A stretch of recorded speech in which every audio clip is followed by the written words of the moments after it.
Salut tout le monde. Bon dimanche à tous. J'espère que vous n'avez pas tous la gueule de bois quand même. Moi ça va. J'ai pas fait la fête hier soir, je suis rentré très tôt. On vérifie vite fait le micro, vous m'entendez? Est-ce que du son sort de ma bouche?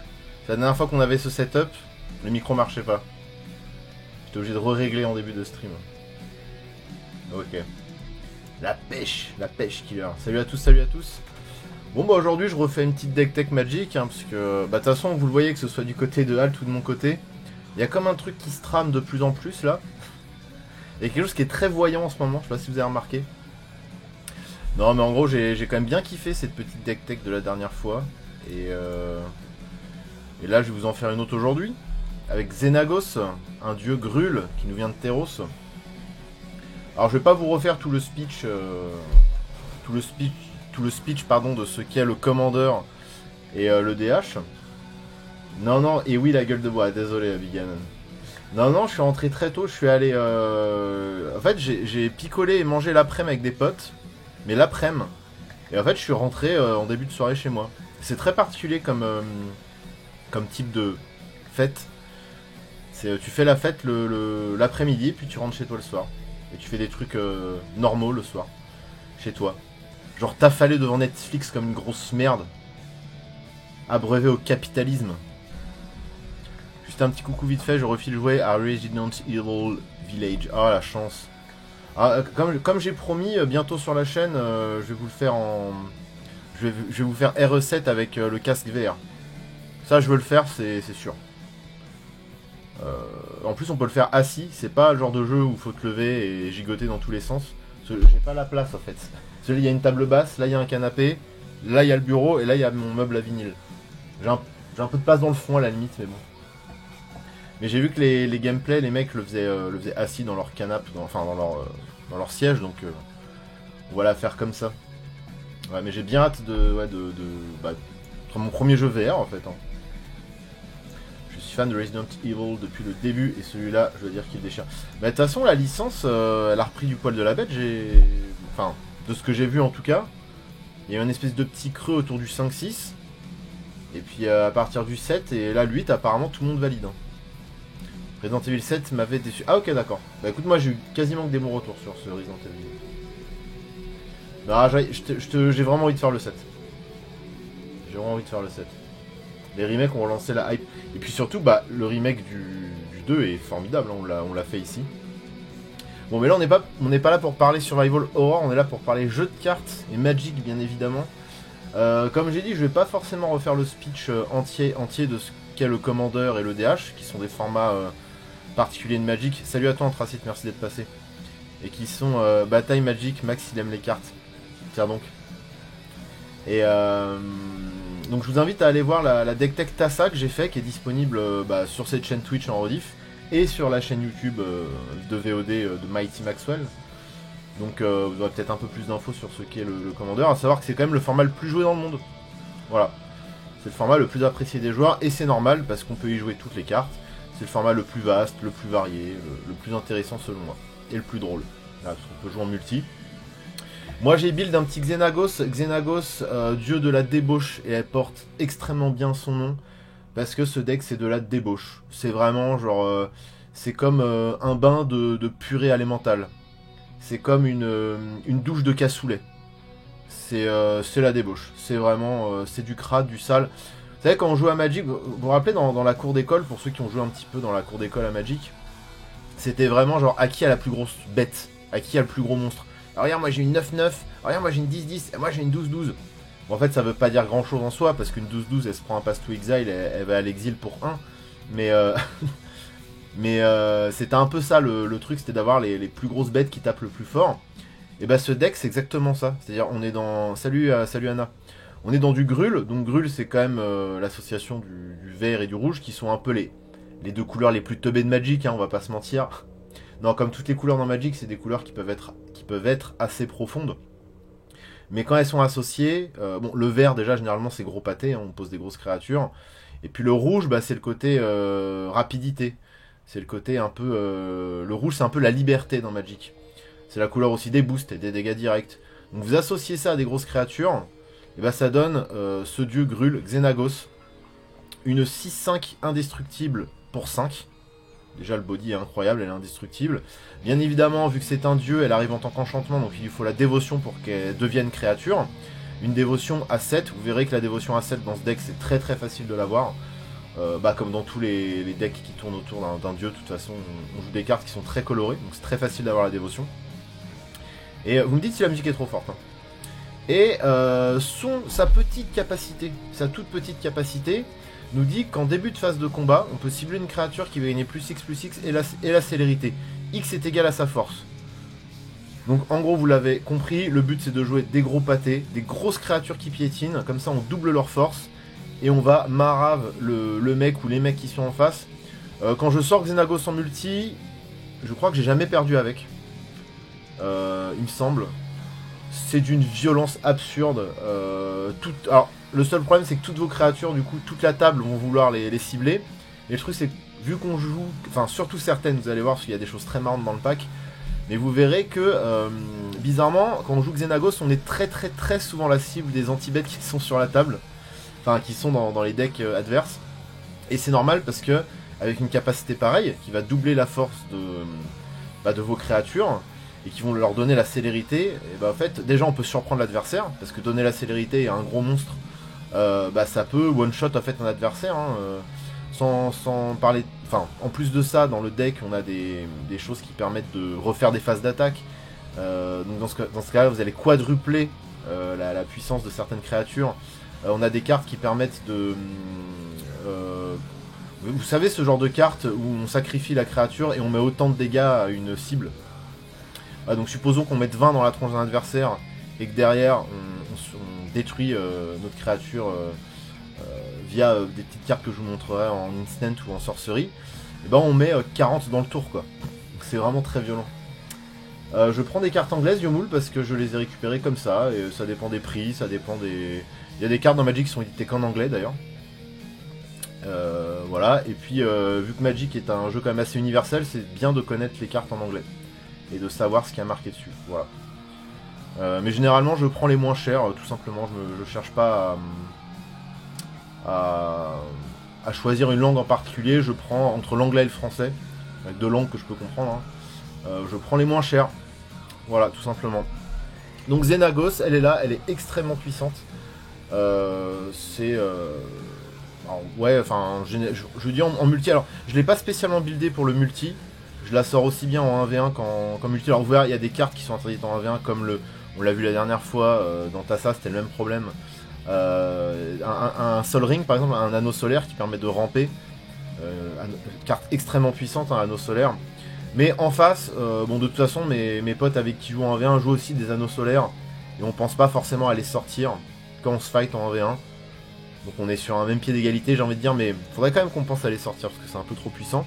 Comme d'habitude j'ai fait un petit classement, on va commencer par les créatures, ensuite il y aura les sorts instant et sorcerie, ensuite il y aura tout le reste des permanents, donc les artefacts, les enchantements et les planeswalkers, et les quelques terrains spéciaux que je joue dans le pack. Donc c'est un pack bicolore, donc il y a quand même quelques terrains cool que je peux vous montrer. Et il faut savoir aussi que moi j'aime bien jouer très flavor, j'aime bien mettre dans l'ambiance. Donc alors déjà bon, voilà, ce sera la surprise à la fin. Ah je vous en montre un, vas-y. Je vous en montre un, je joue les Basic Land Godzilla. Voilà. Vous voyez ces Basic Land où il y a toujours un petit Godzilla caché dans le dessin. Salut Chris Rorschach. Et c'est quand même des Basic Land qu'on la classe. Et surtout quand on joue des gros monstres en grûle, bah, je trouve que ça colle bien. Ça colle bien à l'esprit du deck qui cherche à mettre 40 dégâts dans le tour au mec qui est en face quoi. Donc voilà, Xenagos, vous allez voir, c'est un deck rigolo. On commence avec un classique hein, de Kaladesh, qui était très très joué en standard à l'époque de Kaladesh, une carte que j'ai adorée. La carcasse mécanique de verdure. Alors elle est créature et artefact, elle est 4-4 pour 5 piétinements, elle a un effet qui est ouf. Quand elle arrive sur le champ de bataille, on répartit 4 marqueurs +1/+1 entre n'importe quel nombre de créatures ciblées que vous contrôlez. Donc déjà ça veut dire qu'on peut la cibler elle-même. Donc on peut dire que c'est une 8-8 piétinement pour 5. Virtuellement, si Xenagos est sur le board, imaginons que vous avez réussi à poser Xenagos avant. C'est-à-dire sur sa première phase d'attaque, elle sera 16-16 célérité. Voilà. Là on est tour 5 à peine. Hein. Ça dépend si vous avez réussi à ramper vers Xenagos ou pas. Mais c'est pour vous montrer un peu la puissance du deck. Et c'est pas ce qu'il y a de plus puissant dans le pack. Hein. Bien évidemment il y a des choses bien plus puissantes. Mais en même temps c'est bien parce qu'on peut répartir les marqueurs. Donc rendre un peu plus puissant d'autres bêtes. Évidemment dans le pack tout le monde a piétinement. Le petit souci de la carcasse, et surtout si vous décidez de mettre tous les marqueurs sur la carcasse, c'est qu'elle est créature et artefact. Donc elle se prend tous les anti-bêtes et elle se prend les anti-arthos. Voilà, ce qui est un petit peu relou. Mais pour ça que généralement on évite de mettre tous les marqueurs sur elle, pour que ça fasse quand même un petit peu de... Bah, qu'elle ait quand même servi à quelque chose si elle se prend un anti-arthos ou un anti-bête direct dans le coin du zen. Mais... bon, moi ça m'est arrivé de la cibler elle-même et d'aller taper. Et puis ça peut mettre 16 quelque part, donc voilà, ça fait toujours le taf. C'est extrêmement puissant. Alors voilà, quand on parle de grosses bêtes, bah on y arrive directement. La Guivre Mondéchine. Bon. Ai-je besoin de préciser pourquoi cette carte est forte? Je pense que tous ceux qui ont des petites notions de Magic comprennent à quel point c'est fort. Je crois avoir reconnu Rodan en face du Godzilla aussi. Alors Rodan c'est aussi un... Alors probablement, moi je connais très mal les gros monstres japonais comme ça. Mais je pense que oui, hein. Je te fais confiance là-dessus. C'est peut-être Rodan, un ennemi de Godzilla connu. Je ne sais pas.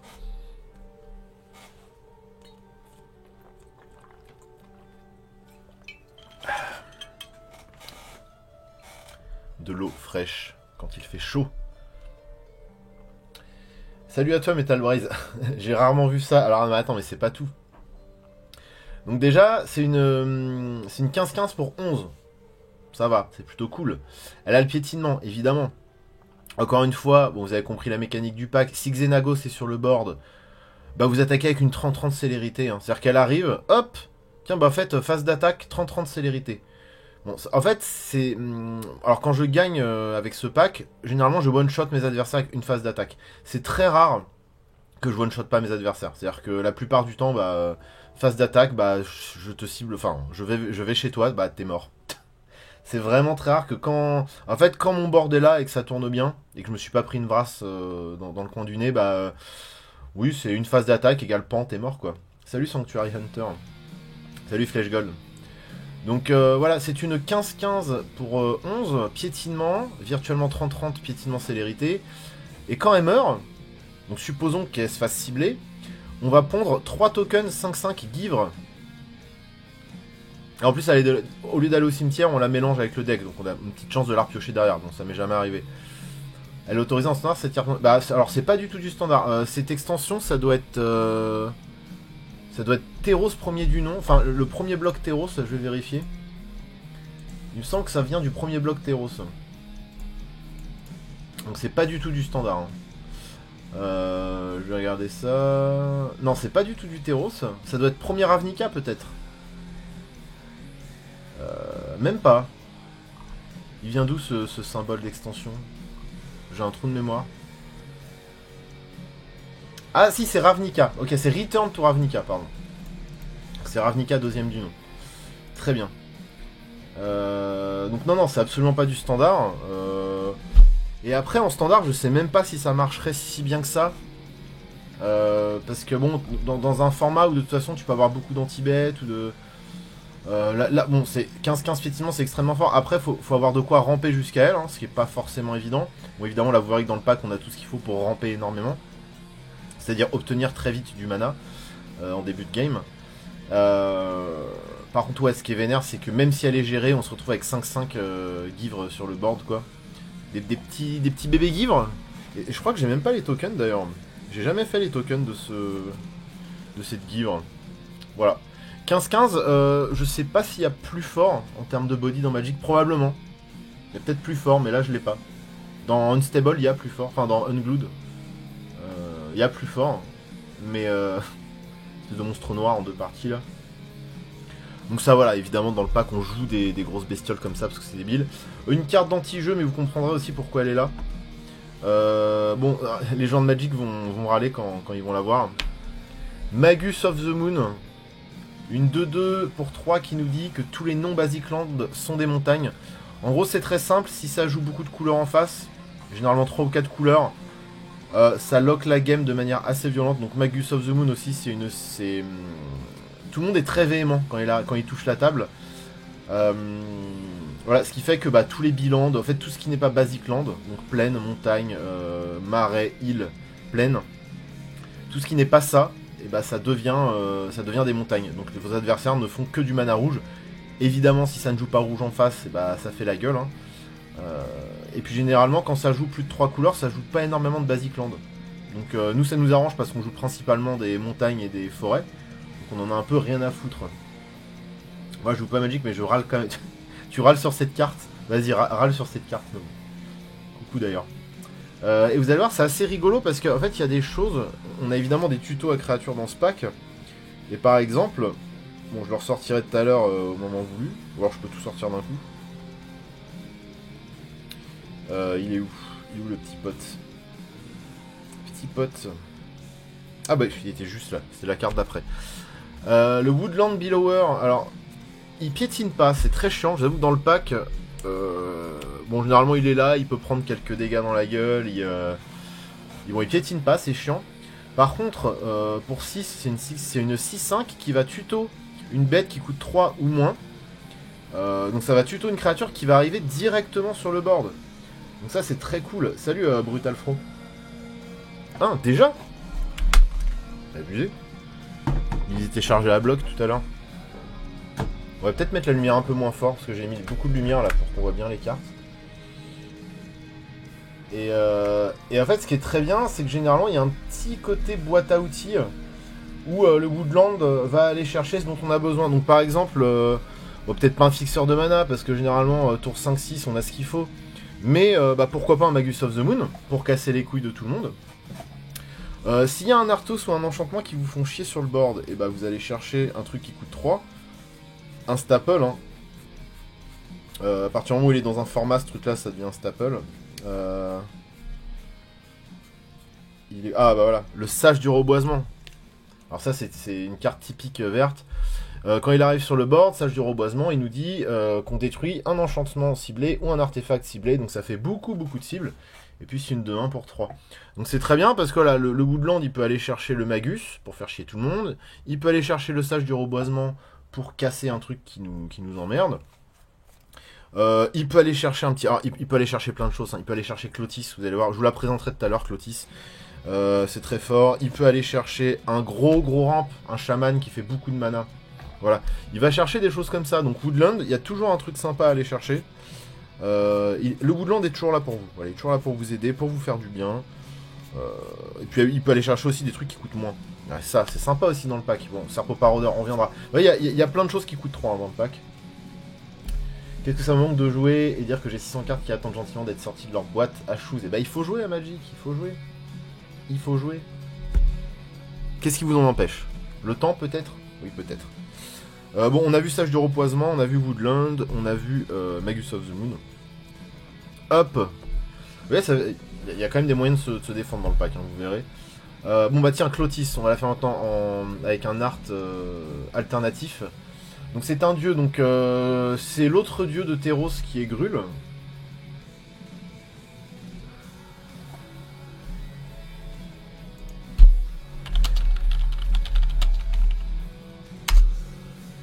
Bon, on a encore du... C'est ouf, j'ai des problèmes de connexion qui sont revenus. Donc là, non, la rediff fonctionne. Mais je suis pas certain que ça redémarre tout seul. J'espère que ça va redémarrer tout seul.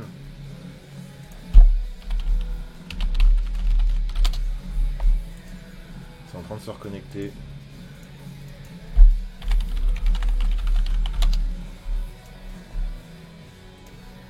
Je sais pas si Streamlabs se reconnecte automatiquement, ce serait quand même bien. Putain, c'est ouf, hein. C'est ouf. Je pense que c'est reparti tout seul. N'hésitez pas à me dire si l'image est revenue. On va faire avec, hein. On va faire avec. Pour une fois, ça va pas couper la rediff. Mais on va faire avec. Je comprends pas ce qui se passe. Il va vraiment falloir que j'appelle mon opérateur. On avait fait 2 streams où ça s'était bien passé, et là ça recommence. Il n'y a aucune raison. C'est infernal. Bref, il me semble que j'ai du retour là, donc je pense que c'est revenu. N'hésitez pas à dire dans le chat si ça fonctionne. Je continue sur Clotis du coup. Donc c'est l'autre dieu de Grul, comme je disais. Pour 3 mana, c'est une 4-5. Il lui faut 7 de dévotion pour qu'elle devienne créature, donc pour qu'elle puisse attaquer ou défendre. Ce qui est intéressant, c'est qu'elle va nous faire un petit peu ramper vers les grosses créatures, où elle va mettre des dégâts. En fait, en début de phase d'attaque, donc ça n'a pas besoin d'attaquer avec, hein. C'est-à-dire qu'elle le fait, c'est son effet un peu d'enchantement. On exile une carte d'un cimetière, donc ça peut gérer les cimetières, c'est cool. Si on exile un land, elle va faire du mana, donc soit du rouge, soit du vert, c'est tout ce dont on a besoin. Et si ce n'est pas un land, on gagne 2 points de vie et elle met 2 dégâts à tout le monde. Et en vrai c'est pas mal aussi, hein, parce que ça peut faire qu'on va avoir la reach sur les points de vie de certains adversaires. Gagner 2 points de vie, c'est toujours ça de prix. Donc on prend, voilà, Clotis est très fort, c'est indestructible, donc une fois que c'est là, bah, très très dur à toucher Clotis. Et bon, son seul petit défaut c'est qu'elle piétine pas. Mais est-ce que c'est si grave que ça? Non. Est-ce qu'on est revenu là? N'hésitez pas à actualiser ou quoi, ceux qui ont des problèmes avec le stream. Et bon, moi ça me dit que c'est revenu. Hein. Dites-moi dans le chat s'il y a un souci ou pas. Parce que là j'ai pas de retour de chat, je sais pas pourquoi.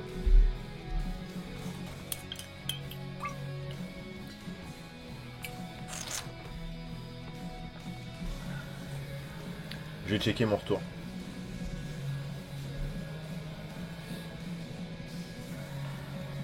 Alors Charles me dit que c'est ok. Bon, ça me semble ok, moi. De mon côté, c'est ok, donc je continue. Merci Charles. Ouh là là, non mais en fait, ouais, vous allez voir, ce deck est vraiment monstrueux. Hein.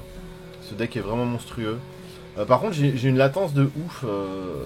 J'ai l'impression que vous répondez genre 1 minute 30 après ce que je dis, quoi. Bon bref, c'est pas grave. Au pire, il y aura la rediff, voilà, on se console avec ça. Un Balos, pied de tonnerre, voilà, donc ça c'est parfaitement infâme comme carte. Hein. C'est une 5-5 piétinement pour 6, quand elle a le... Donc elle a le lieutenant, c'est-à-dire que sa capacité de lieutenant, c'est une capacité qui va se déclencher uniquement si on contrôle notre commandant. Bon, on a un commandant qui est indestructible dans le pack, hein, donc généralement... elle est toujours là, Xenagos. Ce qui fait que il va gagner +2/+2 et les autres créatures qu'on contrôle gagnent +2/+2 le piétinement. Donc c'est un effet d'envahissement extrêmement puissant. Donner le piétinement et +2/+2 à tout le monde, c'est violent. Et en plus c'est bien parce que vous avez vu, on a quand même quelques créatures utilitaires qui sont fortes mais qui n'ont pas spécialement le piétinement. Donc voilà, lui il le donne au cas où ce serait pas assez violent, au cas où il y aurait quelques petits points qui manquent. Bah, lui il donne le piétinement à tout le board. C'est d'une méchanceté sans nom. Une autre méchanceté sans nom, voilà, qui bouffe tout sur son passage, le tyran du carnage. C'est une horreur. C'est une horreur. Pour 6, c'est une 7-6 piétinement défense talismanique, donc nos adversaires ne peuvent pas la cibler. Encore une fois, je vous rappelle que si Xenagos est là, en début de phase d'attaque, c'est une 14-13. Donc c'est infâme. Et en plus de ça, il peut pas être contré. Donc quand ça joue en 1v1 en face et que le mec est blindé de contre, et bah non mon pote, ça passe. Et même au pire des cas, parce que dans une table où il y a une table de multi, il y a quand même des gens qui jouent des contre-sorts. Mais non, la 7-6 elle arrive. En plus elle est défense talismanique, donc une fois qu'elle touche le board, tu ne peux pas la cibler. À moins qu'on se prenne une brasse, mais on va pas se prendre de brasse en main phase de notre tour. Donc en gros, on est quasiment sûr d'avoir une 14-13 qu'attaque, quoi. Voilà, c'est très très méchant. Dans ce pack là, c'est très très très très méchant. Neis of the Dire Hunt. Ça c'est sympa aussi. Pour 4, c'est une 3-3. Elle ne piétine pas, mais voilà, c'est pas grave. Ce qui est intéressant, c'est quand on a une de nos créatures, ou plusieurs de nos créatures qui vont bloquer, on va piocher une carte. Donc piocher à Magic, le meilleur move. Voilà, et puis généralement, on a de quoi bloquer. Hein. On a toujours des grosses créatures prêtes à bloquer. Enfin, généralement on attaque. On est quand même plutôt agressif avec ce deck, hein, évidemment, même si ça se classe dans du mid-range, c'est un deck où on va beaucoup attaquer, évidemment. Mais voilà, on n'est pas non plus no-brain total, donc des fois on garde de quoi bloquer. Et en plus, ce qui est intéressant, c'est qu'en début de phase de combat pendant notre tour, on peut payer 3. Et si on fait ça, oui, on paye 3. Et si on fait ça, on va doubler, encore une fois, la puissance d'une de nos créatures. Bon, imaginez qu'il y ait Xenagos sur le board et qu'il y ait Neis, ça veut dire qu'on quadruple la force d'une de nos créatures. Je sais pas, imaginez. Bon, je pourrais vous montrer n'importe laquelle, mais je vous montre ça par exemple. Voilà. Bon, bah Xenagos en fait une 30-30, Neis en fait une 60-60. Piétinement, bien évidemment. Où est le problème? Où est le problème? Voilà. Donc c'est ce genre de phase d'attaque, et c'est pour ça que quand je vous dis que généralement on one-shot nos adversaires, on one-shot nos adversaires. Il n'y a pas de... Voilà. Dès la première phase d'attaque, on fait beaucoup de dégâts. Donc ça fait plein de trucs, hein. Ça fait piocher, ça rend nos créatures plus fortes. Voilà. Ah oui, alors cette créature, cette créature est obligée d'être bloquée, donc ça fait anti-bet aussi, parce que évidemment qu'une 60-60, généralement, il y a très peu de chances que ça... Piétinement, il y a très peu de chances qu'on ne fasse pas énormément de mal à notre adversaire, mais en plus de ça, on lui tue une bête. Voilà. Donc, vu que cette créature est obligée d'être bloquée, bah le mec va mettre toutes ses créatures dessus, et on va lui raser son board, plus ou moins. Enfin, ça dépend combien il y a de créatures en face, mais généralement, bah, toutes les créatures qui peuvent bloquer doivent le faire. Donc, ça fait office d'anti-bet, voire de... un genre de Vras, quoi. Vu qu'il va obligé de mettre toutes ses bêtes dessus, quoi. Mais bon, quand c'est une 60-60, on s'en fout. Hein. Généralement, on gagne le combat. Hein. Même s'il y a 4 bêtes en face, généralement, c'est nous qu'on gagne. Avec Grul. Encore un truc qui va booster tout le board et qui va faire énormément de mal. C'est une 3-3. Alors, le bouquetin des fricheurs, c'est une 3-3 pour 6. Créature chèvre. Oui, on joue des chèvres à Magic, il n'y a pas de souci. On joue des chèvres à Magic. À chaque fois que le bouquetin des fricheurs attaque, les créatures que vous contrôlez acquièrent le piétinement et gagnent plus X jusqu'à la fin du tour. X étant la force la plus élevée parmi vos créatures. On attaque avec des 60-60 avec ce pack. Donc, est-ce que j'ai besoin de faire la traduction? La traduction, c'est... on va donner plus... je sais pas... notre tyran du carnage, il est 14-14. Voilà, plus 14-14 à toutes nos créatures, plus le piétinement. Voilà, mais je prends le tyran du carnage, mais je pourrais prendre n'importe quelle autre carte, parce que toutes nos cartes ont des bodies extrêmement puissants dans ce pack. Voilà, je n'aurai de le cesse de répéter, mais c'est vraiment le deck enfantin, quoi. Bon, c'est mon deck le plus teubé, hein, évidemment. C'est un deck teubé, on met tout ce qui est fort et qui a le piétinement. Mais il n'y a pas que ça, il y a quand même une notion de rampe, faut pouvoir aussi piocher, parce que le problème c'est que, ok, on arrive jusqu'à nos grosses bêtes, on a rampé jusqu'à nos grosses bêtes, on pose une grosse bête, deux grosses bêtes, elles se font gérer. De toute façon, quand il y a Xenagos en face, vous inquiétez pas que les anti-bêtes, on les garde pour nous. Enfin, les anti-bêtes, souvent c'est nous qui prenons. Donc le problème c'est que si on n'a pas derrière si on n'arrive pas à faire trop de value, si on n'arrive pas à trop piocher, etc., rapidement on se retrouve avec une main vide. Et ça c'est dangereux, donc vous verrez aussi dans le pack il y a largement de quoi piocher. Parce que il faut pouvoir, généralement les 2-3 premières bêtes se font gérer. Donc il faut pouvoir avoir derrière un peu d'essence pour continuer le combat. Continue ta route, continue ton combat. Les fans de Métral se reconnaîtront. Chaman des traditions oubliées, c'est une 2-3 pour 3, donc ça c'est un de nos meilleures rampes. On l'engage, on ajoute 2 mana de la combinaison de notre choix. Par contre, on peut dépenser ça uniquement pour appeler des créatures. Ça tombe bien, dans ce pack, on joue quasiment que des créatures. C'est un pack créatures. Waouh, quelle chance. Salut Muktuk. Exactement, on est en mode ouverture de pack Pokémon ASMR. Voilà. Le petit Dracofeu à 3000 €.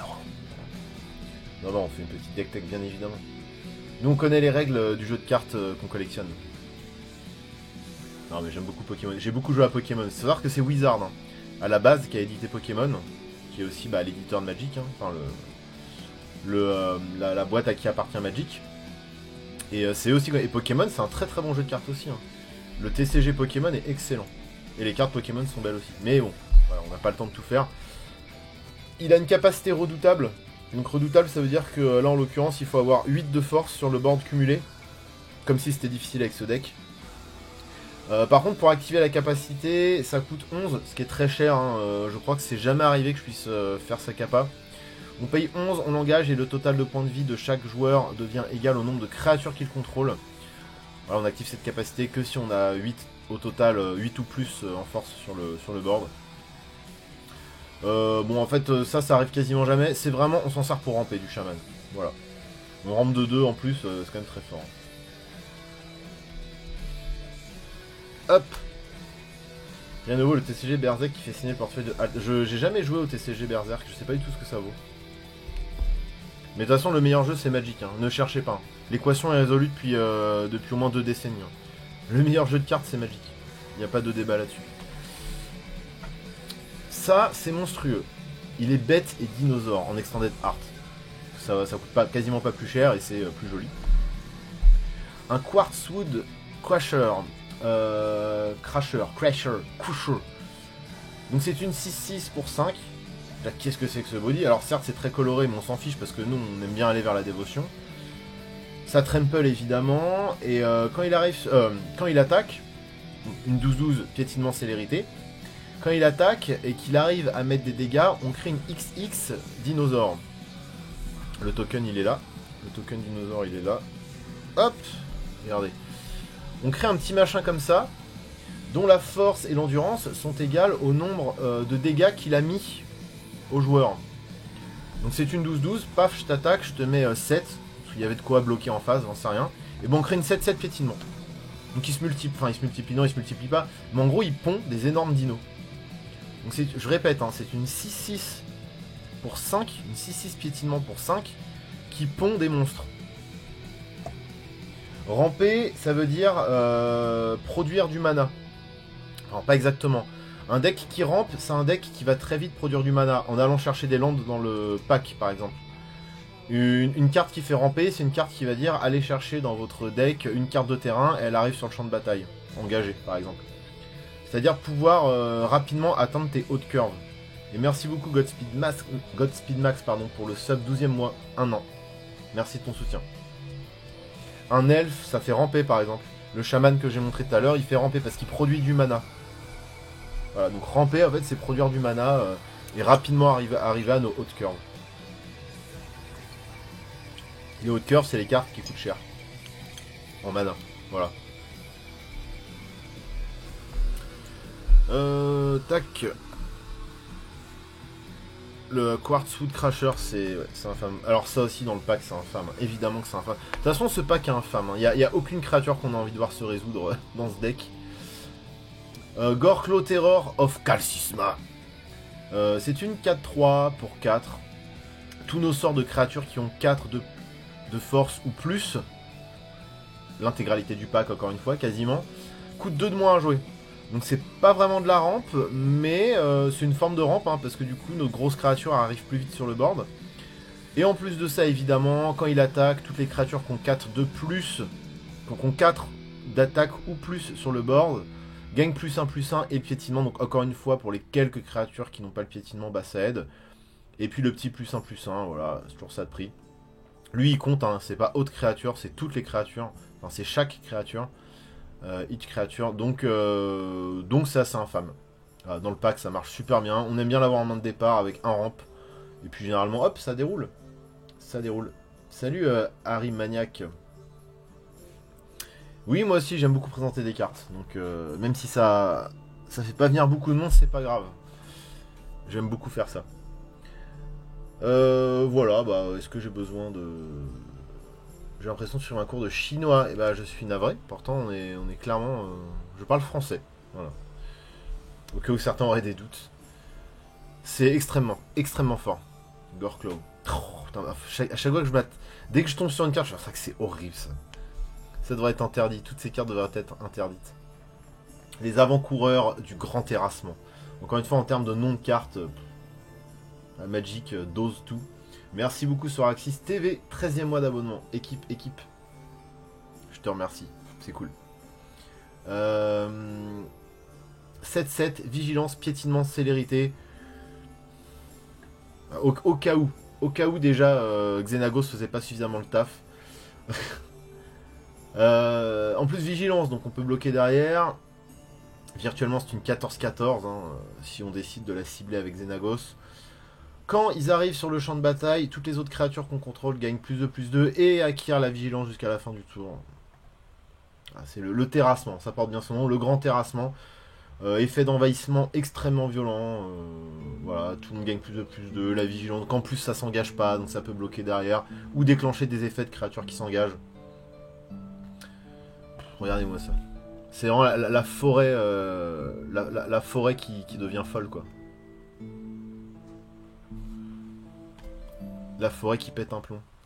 Un artwork assez rigolo, parce qu'elle est en Secret Lair, la Acidic Slime. Pour 5, c'est une 2-2 Death Touch. Bon, le body est nul à chier, mais ça a le Death Touch, donc c'est quand même cool. Ça peut aller mettre des points ou ça peut tout simplement détruire une créature qui nous embête et qui voudra attaquer. Si quand bien même il oserait attaquer. Et tiens, il y a du fief qui s'est lancé. Bon, on va laisser fief. Tellement une grosse source d'inspiration les cartes magiques. Non mais...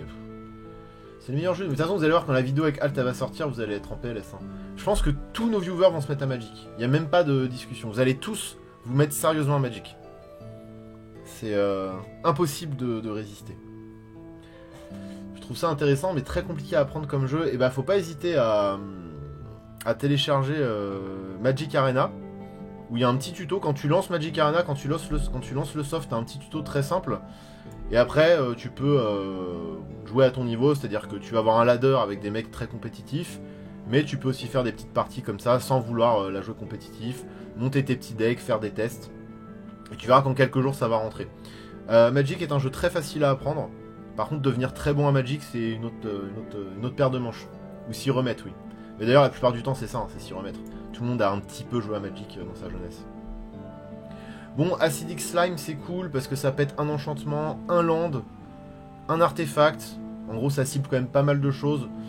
Donc, un land utilitaire qui nous embêterait un peu trop, un artefact, un enchantement, bref. On aime bien ce genre de petites cartes. Quand on joue vert, ce serait con de pas rentrer ça. Après, je me demande si je pourrais pas utiliser ce slot pour autre chose. Parce qu'une 2-2 pour 5, ça me fout un peu les boules dans ce pack. Voilà. Mais il faut bien avoir des choses pour casser les artefacts et les enchantements. Bon, les lands, ça arrive plus rarement. Parce qu'on a d'autres cibles quand même. Un classique de rampe, évidemment, l'elfe de Llanowar. Qui a joué à Magic et ne connaît pas l'elfe de Llanowar. Une 1-1 pour 1 qui fait un mana vert. Voilà. Donc c'est une source de mana voilà, qui nous permet de ramper dans Xenagos et dans toutes les joyeusetés que je vous ai montrées jusque là.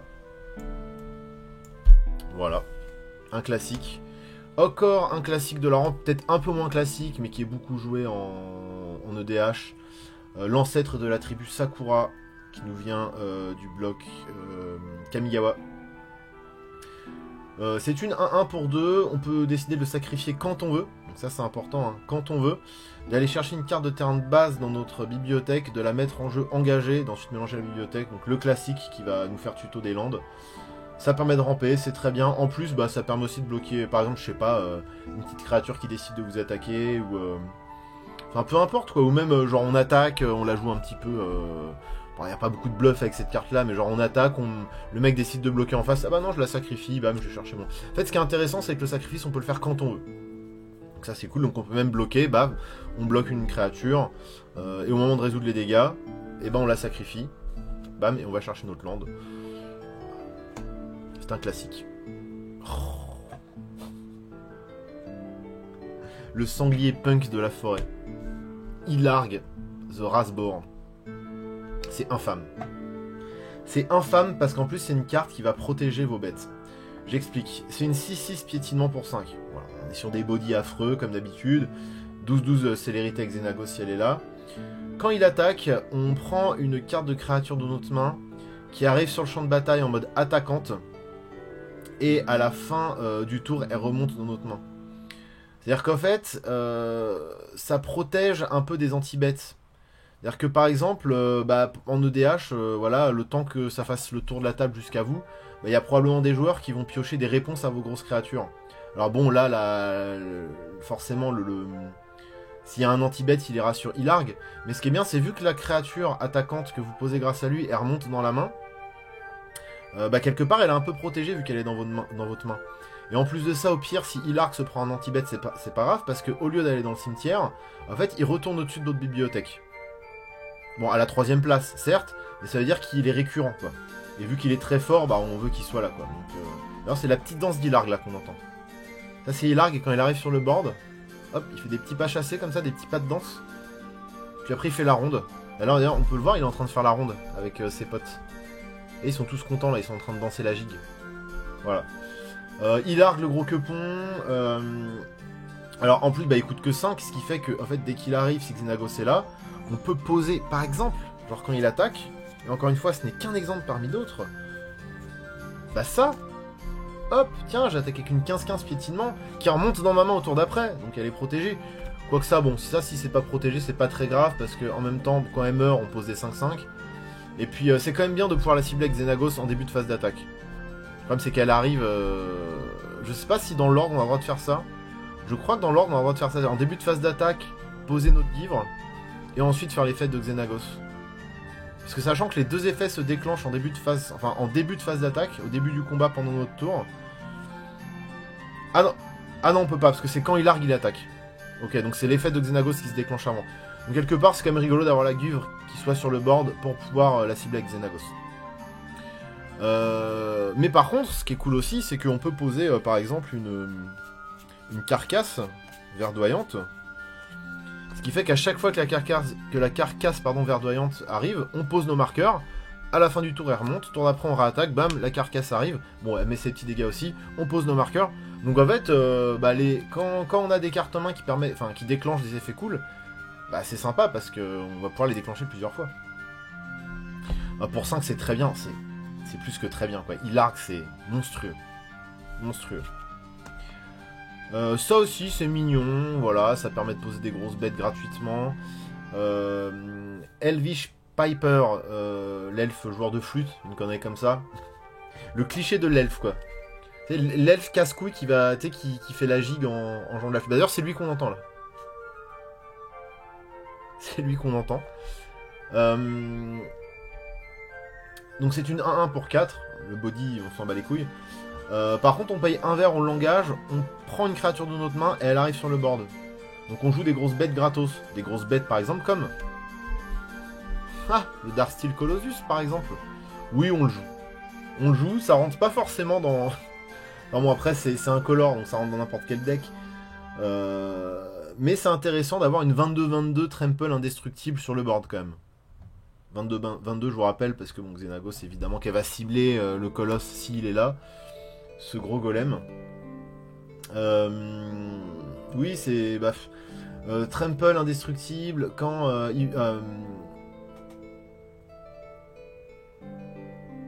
S'il est amené à aller dans le cimetière, on le mélange dans notre bibliothèque. Voilà, c'est bon. Moi, ça m'est jamais arrivé de le remélanger dans ma bibliothèque et de le repiocher derrière. Par contre, une fois qu'il est là, bah oui, c'est très fort. Donc l'Elvish Piper, parce que malgré le fait que je rampe, j'y arrive jamais à poser gratuitement, mais à hardcast, ce genre de choses. Pareil pour la Givre, hein. La Givre que je vous ai montré tout à l'heure, c'est très très rare, voire je crois que c'est jamais arrivé que j'arrive à la hardcast. Généralement, elle arrive sur le board grâce à un Ilarg ou grâce à un Elvish Piper. Voilà.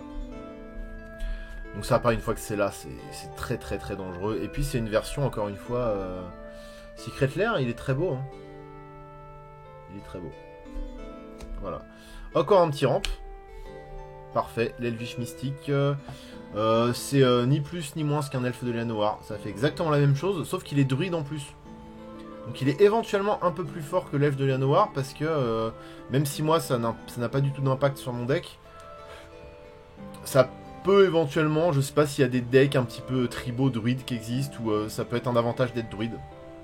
Bon, probablement, j'imagine qu'il y a un endroit dans le multivers où ça a un avantage d'être druide, voilà. Un Bird of Paradise, un classique, dans une version encore une fois Secret Lair très jolie. Une 0-1 pour 1 qui vole et qui fait du mana de la couleur qu'on veut. Salut Alpha.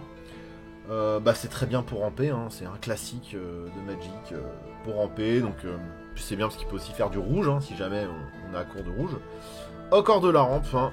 Les petits elfes, les petits druides, il fait exactement comme l'elfe de Llanowar, enfin pas exactement parce que il fait du mana incolore. Ça m'a déjà porté préjudice. Où j'étais un peu en color death. C'était un petit peu problématique pour poser des créatures très colorées, parce que vous l'avez vu, les créatures sont quand même assez colorées dans le pack. Et c'est chiant. Donc peut-être le remplacer par un autre truc, je sais pas. Mais bon, il fait le taf. Hein. Et puis il permet de ramper, voilà, c'est tout ce dont on a besoin. Une des cartes les plus horribles du standard à l'heure actuelle. L'Elder Gargaros, c'est extrêmement fort. Quand j'ai vu ça, évidemment que j'ai su que ça allait rentrer dans Xenagos. C'est une 6-6 pour 5. Vigilance, portée, piétinement. Vigilance, je vous rappelle, on s'engage pas quand on attaque. Portée, c'est qu'on bloque, on peut bloquer les créatures qu'on le vole. Et trample, c'est qu'on passe on met les dégâts qui restent sur l'adversaire. Imaginons, on attaque avec une 6-6 piétinement, il y a une 1-1 en face, il bloque avec ça 1-1, et on met 5 à l'adversaire. C'est des maths basiques. La musique qu'on entend, elle vient d'où? C'est un groupe de Dungeon King qui s'appelle Fief, et c'est l'album 2. Ça s'appelle 2. Elder Gargaros, c'est infâme, ça fait tout. Dès qu'il attaque ou qu'il bloque, donc c'est vraiment dès qu'il attaque ou qu'il bloque, hein, qu'il soit bloqué, qu'il mette les dégâts ou pas, on s'en branle. Soit on gagne 3 points de vie, soit on pioche une carte, soit on crée une 3-3 beast créature. Voilà, les beasts elles sont là. Hop. Tac, elles s'étaient cachées en dessous les coquines. Voilà, les beasts elles sont là. C'est infâme quoi. Pareil, c'est. Bah, dès que c'est là, ça se prend n'importe quel anti-bête. Hein. Parce que pondre des 3-3 à gogo, ou même piocher. Alors généralement, moi je vais piocher. Hein. Avec lui, évidemment, parce qu'une 3-3 dans le pack, je m'en fiche un peu. À moins qu'il y ait besoin de faire du board pour bloquer, ou que je sais qu'il y a 2-3 dégâts à mettre quelque part pour achever un adversaire. Pourquoi pas. Gagner des points de vie, pareil, c'est très rare qu'on ait besoin de gagner des points de vie, hein, généralement. Soit on se fait fumer très vite, et voilà, c'est sans concession, soit généralement on roule sur nos adversaires. Donc, en vrai, les deux premières capas, on s'en fout un peu. Par contre, piocher, bah, c'est très important. Parce que je vous rappelle que quand on joue Xenagos, on est la plupart du temps, tout le temps, la cible des anti-bêtes qui sont dans les mains de nos adversaires. Donc, bah, il faut pouvoir avoir derrière de la. Bah, du carburant, quoi. Il faut avoir une main derrière pour reposer des bêtes et reposer des bêtes. Voilà. Il faut laisser aucun répit à votre adversaire. On fonce dans le tas. Oh, putain. Je regarde, je fais putain, mais c'est horrible de jouer des trucs pareils. Ruriktar.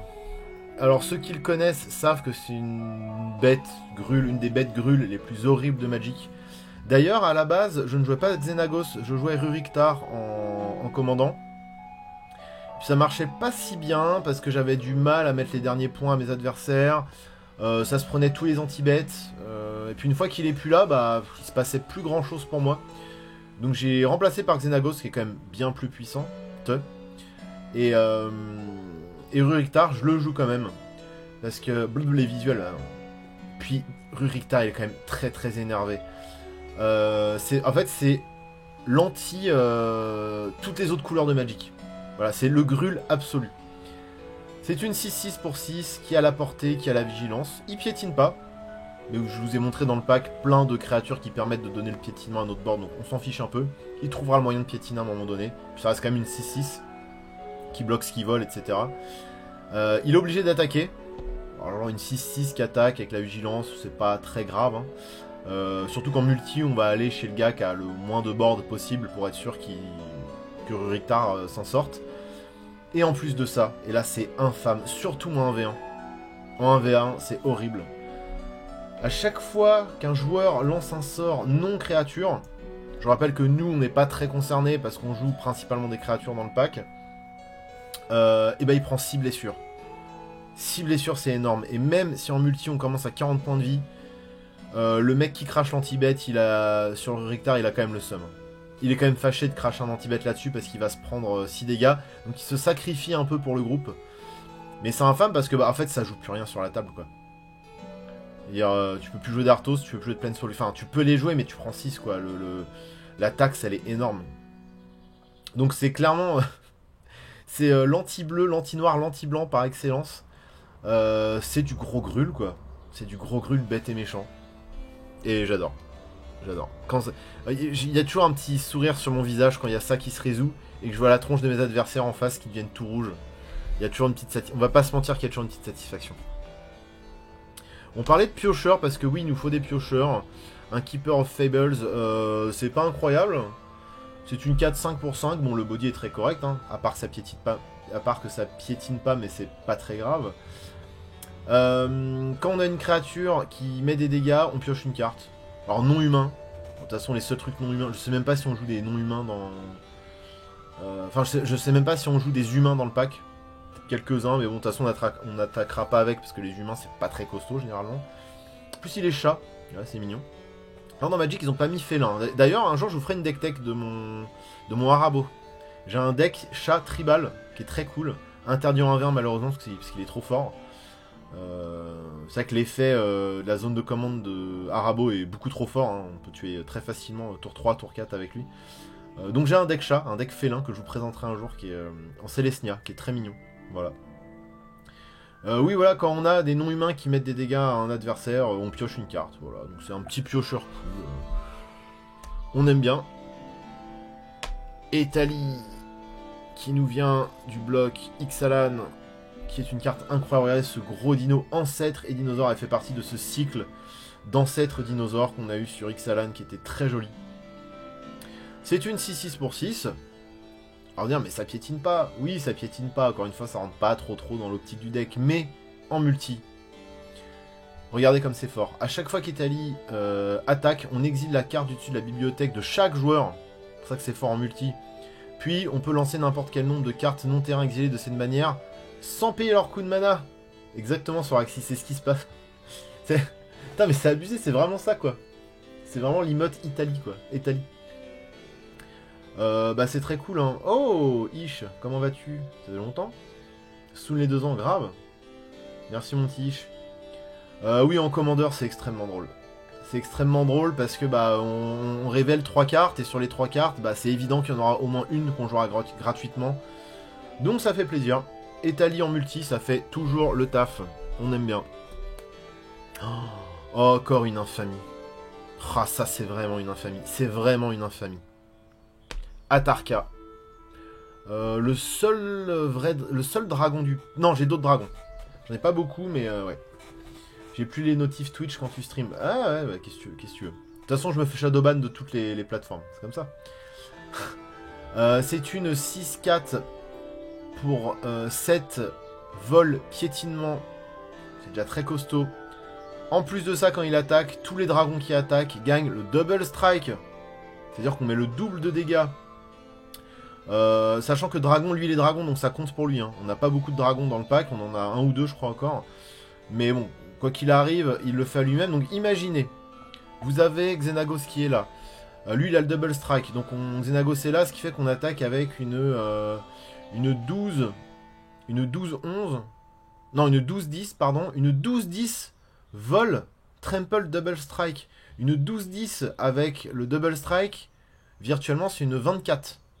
Une 24-10. Voilà. Pour 7, on a une 24-10. Vol piétinement. Vous en pensez quoi? C'est fort ou pas? Un peu.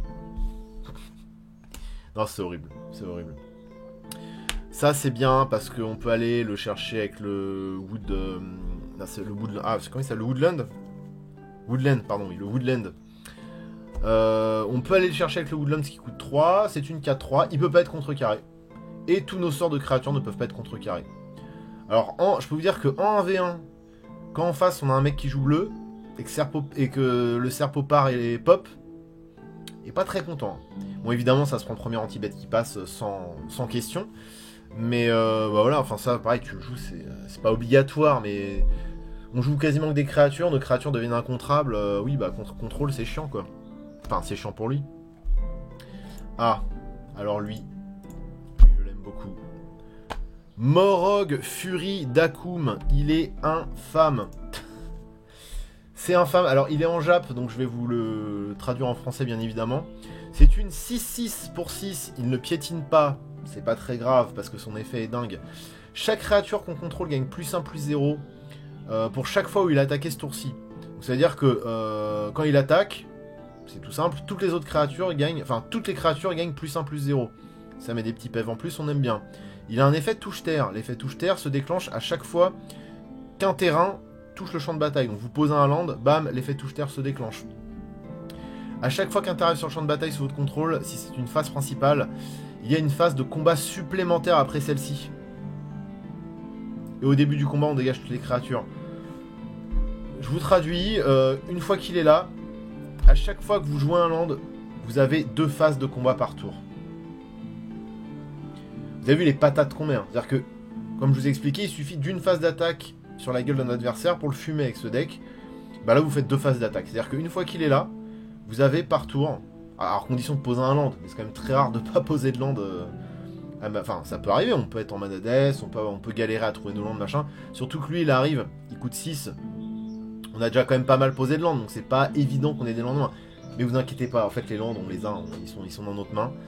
Bim, deuxième phase d'attaque. Sachant que Xenagos, du coup, redéclenche son effet. Alors, je vais reprendre celle qui est le plus proche, hein, voilà. On attaque avec une 24-10, je crois. Première phase d'attaque, 24-10, vol piétinement. Deuxième phase d'attaque, 24 plus 24, ça fait combien? 48? Une 48, je sais pas combien, enfin... Allez, c'est que ça. C'est que ça. Mais c'est pas tout. Vous allez voir que par tour, on peut faire plus d'une phase d'attaque. Plus de 2 phases d'attaque. Quand je vous dis Xenagos, dieu de la débauche, ça porte bien son nom. Là, on n'est plus dans la débauche, on est dans le... C'est la fin du monde, là, c'est l'apocalypse. C'est... Bref. C'est infâme. C'est infâme. C'est infâme. Oh, mais ça aussi, c'est infâme. Faut pas jouer des cartes comme ça. C'est n'importe quoi. En plus, ça a l'ex-proof, on peut pas le cibler. Ah, du coup, il reste là toute la partie. Le Siege Behemoth, pour 7, c'est une 7-4 ex-proof, donc évidemment que à part une Vrasse, personne ne le touche. À moins qu'il se fasse bloquer, bon bref. Quand il attaque, pour chaque créature qu'on contrôle, on peut assigner les blessures de combat comme s'il n'y avait pas de bloqueur, comme si elle n'était pas bloquée. C'est-à-dire que vous attaquez avec vos 15-15 piétinements, le mec il dit bah tiens je vais bloquer ou je sais pas quoi. Ouais, tu peux bloquer, vas-y mec, y a pas de souci, hein, tu prendras les dégâts comme s'il n'y avait pas de bloqueur. Oui, c'est complètement con, je sais. Voilà. Bon, ça, c'est un kill. Hein. Ça, une phase d'attaque quand il est là, on est sûr de tuer un adversaire. Tiens, qui veut mourir? D'ailleurs, c'est marrant parce que quand t'as le setup pour lancer une vraie phase d'attaque avec Xenagos, t'as tout le monde qui est là et qui baisse les yeux. C'est très drôle. C'est très très drôle. Et je peux comprendre. Je peux comprendre qu'on ait peur hein, d'une telle agressivité. Rappelle-moi de ne pas jouer contre toi.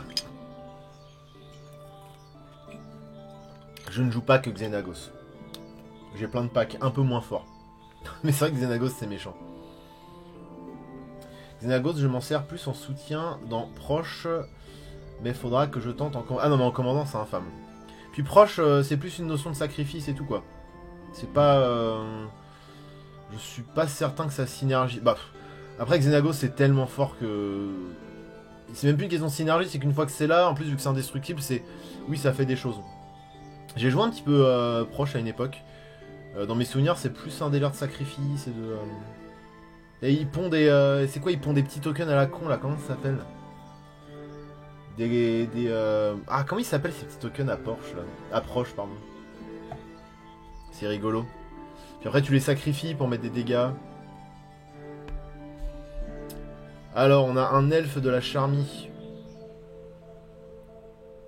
Proche plus Xenagos plus temps de la Fournée, c'est un peu marrant. Alors c'est marrant mais ça demande un setup à 3 cartes. Là tu vois avec 2 cartes donc Xenagos ça fait des choses infâmes. Elfe de la Charmie pour 1 vert. C'est une 1-1, on l'engage, bam, on détape une forêt. Donc c'est une forme de rampe, voilà, parce que ça permet de... Bah, tout bêtement, pour ceux qui connaissent pas bien Magic, voilà, on a notre forêt qui est là.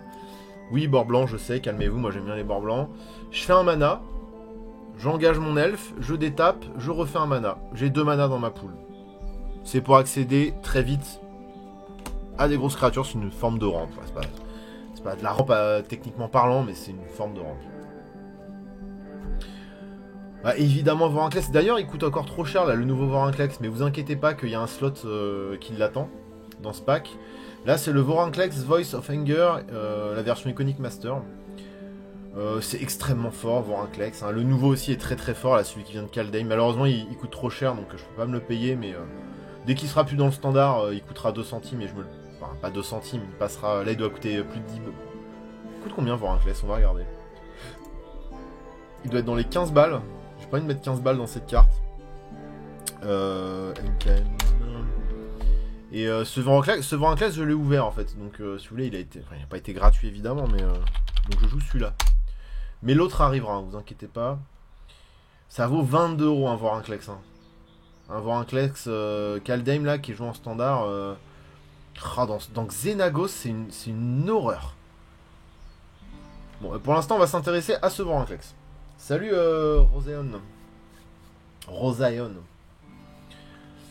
Vorinclex Voice of Hunger. C'est une 7-6 trample. Quand je tape un land pour du mana, il en fait le double. En gros, un land fait 2 mana. Voilà, c'est très bien pour... Bon, vu qu'il coûte 8, généralement, quand il est là, c'est qu'on a du mana disponible, mais on sait jamais, entre-temps, on peut s'être fait péter des elfes ou des cailloux. Les cailloux, c'est les artefacts qui produisent du mana. Ce qui est très chiant, donc là, bah, c'est bien, il va nous aider à atteindre nos gros haut de curve. Et en plus, bah, ce qui est horrible, c'est que quand un adversaire engage un land, et bah, il se détape pas pendant la phase de détape. Ah, c'est horrible. Donc en gros, pareil, Vorinclex, il touche la table, il se fait dégager en multi, voilà. Par contre, en 1v1, quand il touche la table, si en face il n'y a pas de réponse immédiate, c'est foutu pour l'adversaire. C'est-à-dire qu'il va engager du mana pour faire quoi que ce soit. Si c'est pas un anti-bet, il peut plus jouer, quoi. Voilà. Donc c'est Vorinclex, c'est une win-con. C'est très puissant. Enfin, c'est pas vraiment une win-con, mais disons que ça lock bien l'adversaire. En plus, vous faites full mana, donc vous pouvez répondre dans tous les sens. Bon, on le connaît, hein, depuis Ixalan. Encore un ancêtre, dinosaure. Je joue les deux ancêtres dans mes couleurs. Le gros Galta à la fin primordiale, c'était très très joué dans ce gros pack mid-range mono bleu qu'il y avait à l'époque. Vous vous rappelez, on le jouait ce pack mono bleu au tout début de... Quand j'ai commencé Twitch il y a un peu plus de 2 ans. On jouait des gros Galta. C'est une 12-12 pour 12. Mais jamais de la vie on joue un Galta pour 12. Jamais de la vie. Dans ce pack on joue un Galta pour 2 à chaque fois. Oui, parce que Galta il coûte X de moins à lancer, X étant la force totale des créatures qu'on contrôle. Bon, évidemment, ça piétine. Et alors, supposons, voilà, par exemple, je sais pas, on a ça sur le board. Et pas beaucoup de mana. Par je sais quel miracle, on a réussi à poser avec nos elfes et tout, ce truc-là. Derrière, on a plus assez de mana pour jouer Galta. Parce que voilà, on s'est fait gérer des trucs, bah, ouais, nos elfes notamment, donc c'est chiant. Mais c'est pas grave parce que Xenagos, en fait, fera que notre créature là, elle va devenir 12-12. Donc en fait, Galta, il va coûter 2 en main phase 2. Alors qu'en fait, le truc, c'est que des fois, on se dit, putain, c'est chiant, on m'a tué des bêtes là, j'ai plus assez de créatures sur le board pour jouer mon Galta quasiment gratos, c'est chiant. C'est pas grave, Galta, vous arriverez toujours à le jouer en main phase 2 parce que Xenagos, en fait, doublera la force d'une de vos créatures. Ce qui fait que la créature sera très puissante et que Galta coûtera 2 en main phase 2. En fait, quoi qu'il arrive dans ce pack, Galta, on le joue pour 2. Et puis, bah, donc Galta avec Xenagos, c'est une 24-24, piétinement, voilà, pareil. Hein. Ma dernière partie Commander que j'ai fait avec Xenagos, en multi, c'est Galta qui a fait la game. C'est-à-dire qu'en fait, j'étais un peu en train de dormir parce que je faisais une mana death. Donc mes adversaires me regardaient un peu en mode, bon, bah, lui, on le laisse pioncer parce qu'il... Bon, il galère, donc c'est pas un danger. Je sais plus trop comment j'arrive à me démerder pour poser Galta. Tiens, je t'attaque, t'es mort. Tiens, je t'attaque, t'es mort. Tiens, je t'attaque, t'es mort. Et Galta fait la game comme ça. C'est-à-dire que d'un seul coup... En fait, ce qui est intéressant avec Xenagos aussi, c'est que c'est très surprenant, quoi. Sachant que Xenagos va donner la célérité à vos bêtes, ça peut surprendre l'adversaire, quoi. Souvent, il se dit, bon... Il a pas trop de board, il y a Xenagos qui est là, mais il a même pas la dévotion, donc je suis assez protégé. Et puis là, d'un seul coup, bam, je te mets 24 PF dans la gueule. Ça surprend, Xenagos, ça surprend. Terror of the Peaks dans ce pack, c'est infâme aussi. Une 5-4 vol pour 5. À chaque fois qu'un adversaire voudrait cibler la terreur, il doit payer 3 points de vie en plus. Voilà, c'est-à-dire que s'il veut lui mettre un anti-bet, bah, il mettra l'anti-bet et il devra payer 3 points de vie en plus, donc c'est toujours sympathique. Et quand une créature entre sur le board, et bah, il met des dégâts égaux à la puissance de cette créature, à la force de cette créature. Bah tiens, je pose un Galta pour 2, tu prends 12. Mais il a pas attaqué. Ouais, mais Terror of the Peak, tu prends 12. Bon, Xenagos est là. Alors maintenant, mon Galta, ça devient 24-24 célérité piétinement. T'as pris 12 ? Tiens, je te mets 24 en plus. Ah bah ça, c'est un beau tour, dis donc. C'est tellement vilain. Puis Terror of the Peak, même ça attaque dans le ciel. Hein. Une 10-9 qui attaque dans le ciel. Ça fait le tap généralement.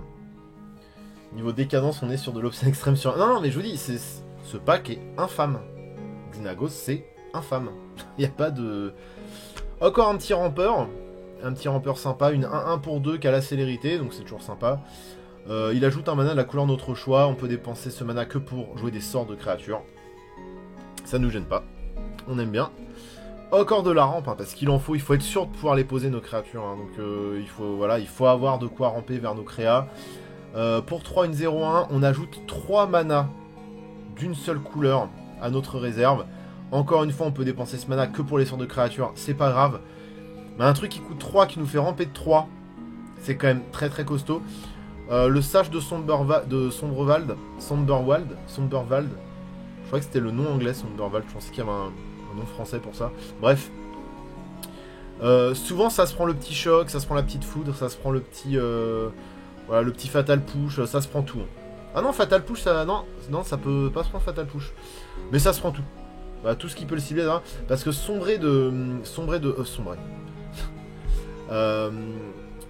ramper de 3 dans ce pack là, c'est extrêmement costaud.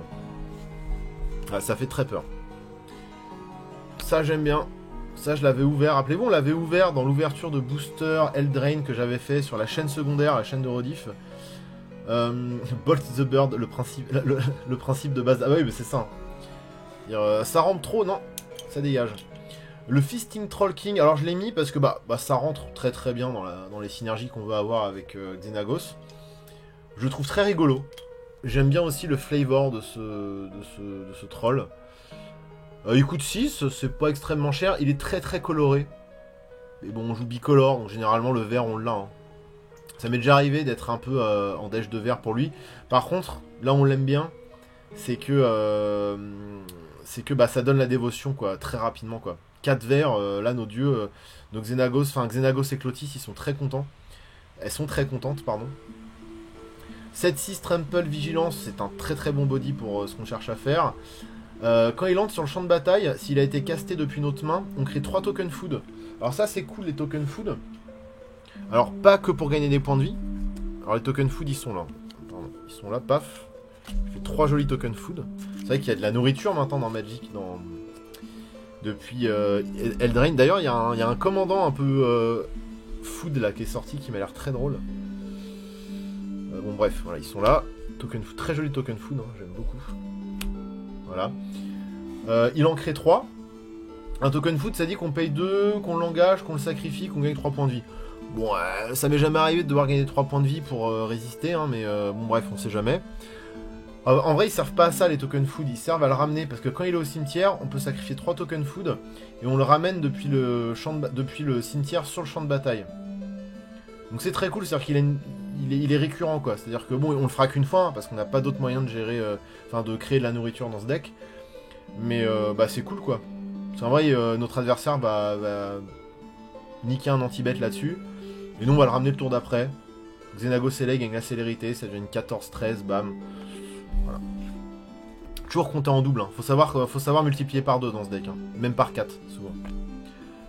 Alors ça c'est très très bien.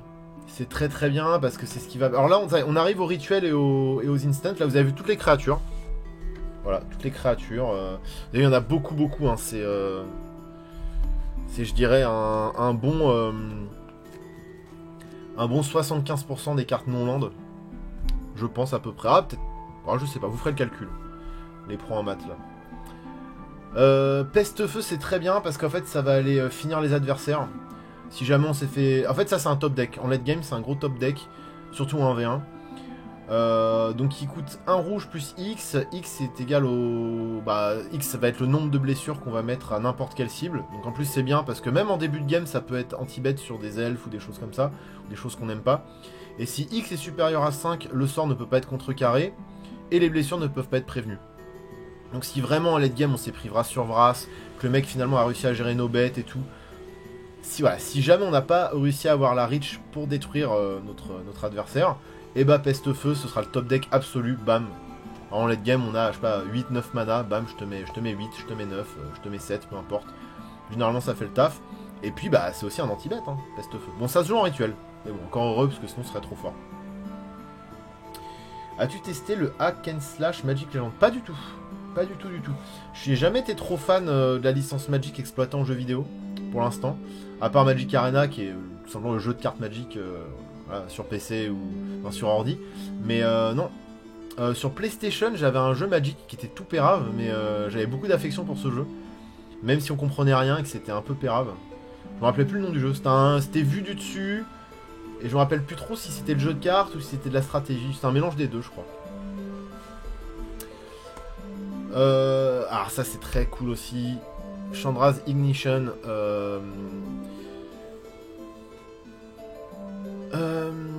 Une de nos créatures va mettre... une des créatures qu'on contrôle va mettre des dégâts égaux à sa force à tous les adversaires. Voilà, Chandra's Ignition sur un petit Galta, bam, je mets 12 à tout le monde. Donc en multi, c'est quand même costaud. Hein. Parce que le truc, c'est que les gens vont commencer à se mettre des dégâts dans la gueule. Nous, on va généralement... Bon, généralement one shot, mais ça peut arriver qu'on n'arrive pas à one shot et qu'il reste quelques 3 PV ici, 4 PV ici. Bah c'est pas Chandra's Ignition, bam, allez, je one shot tout le monde en une carte. C'était sympa pour l'époque. Chandalar, c'est peut-être Chandalar, je vais vérifier. C'était peut-être Chandalar.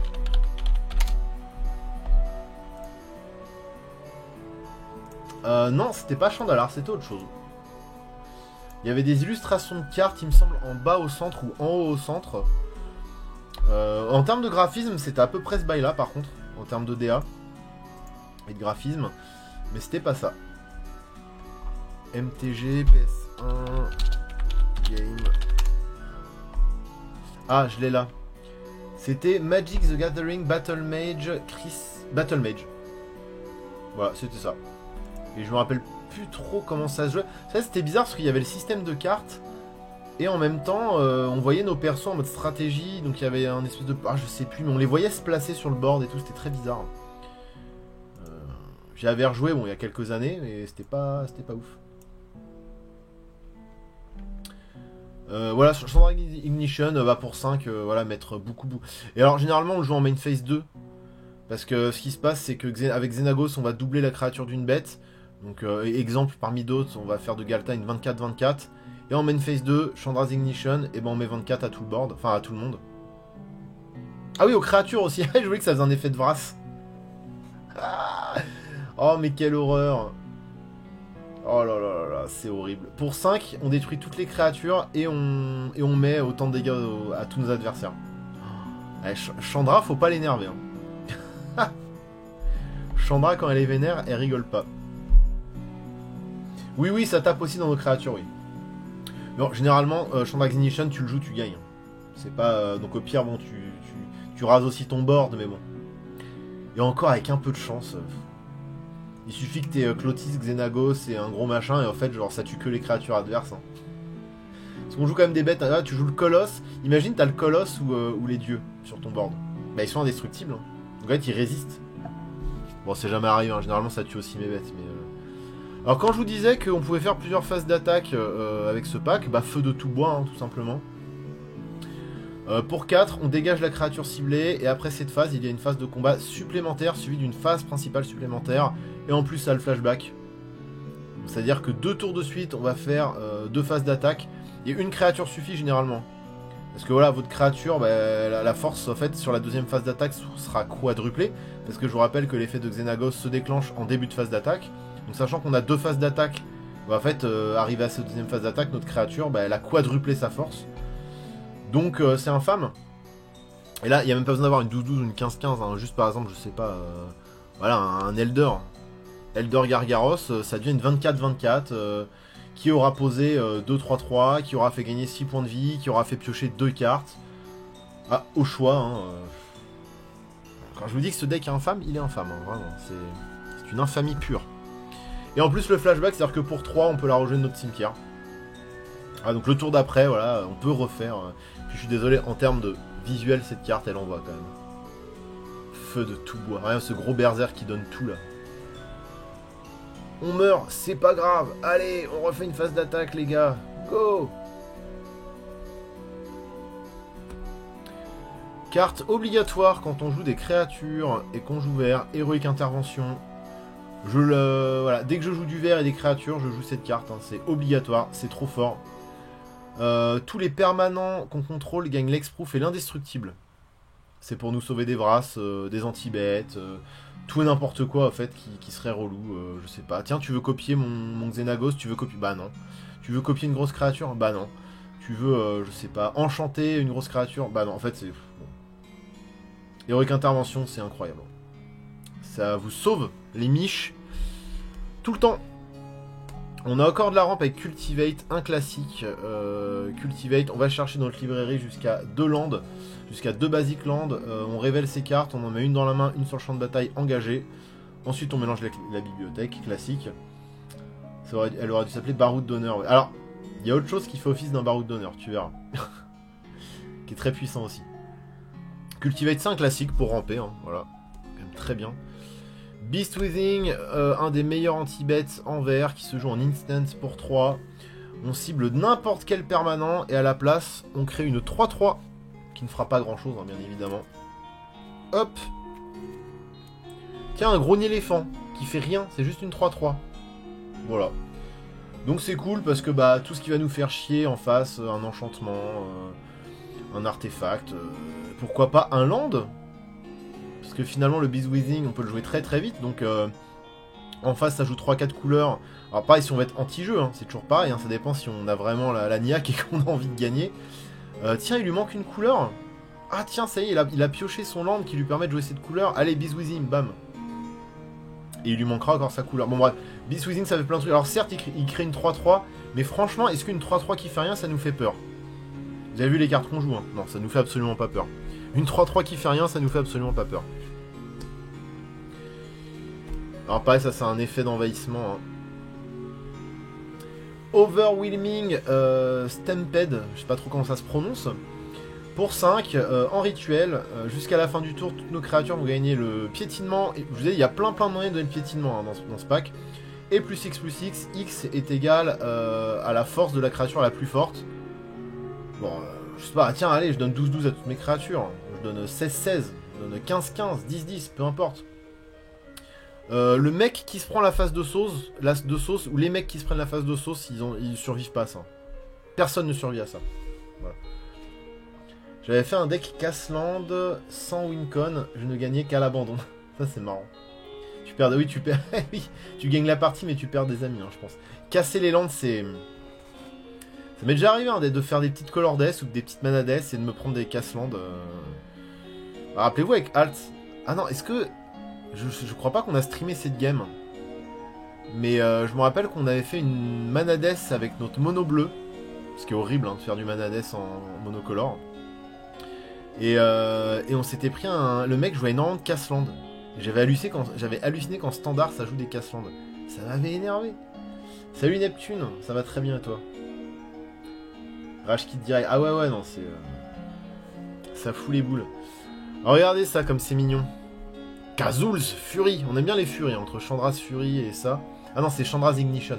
Mais on aime bien les Fury quand même. Ça coûte 3 en instant donc c'est intéressant. Pour jouer ce sort, on doit sacrifier une créature.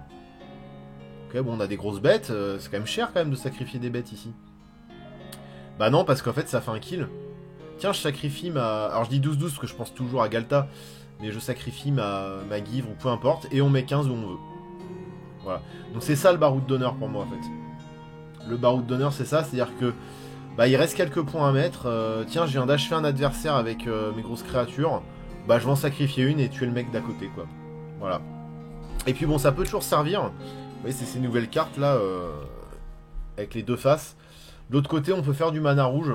Donc ça c'est vraiment pareil, bon ça peut servir comme land. On aime bien pouvoir quand même le jouer du côté Kazul's Fury. Mais on peut jouer le Kazul's Cliffs.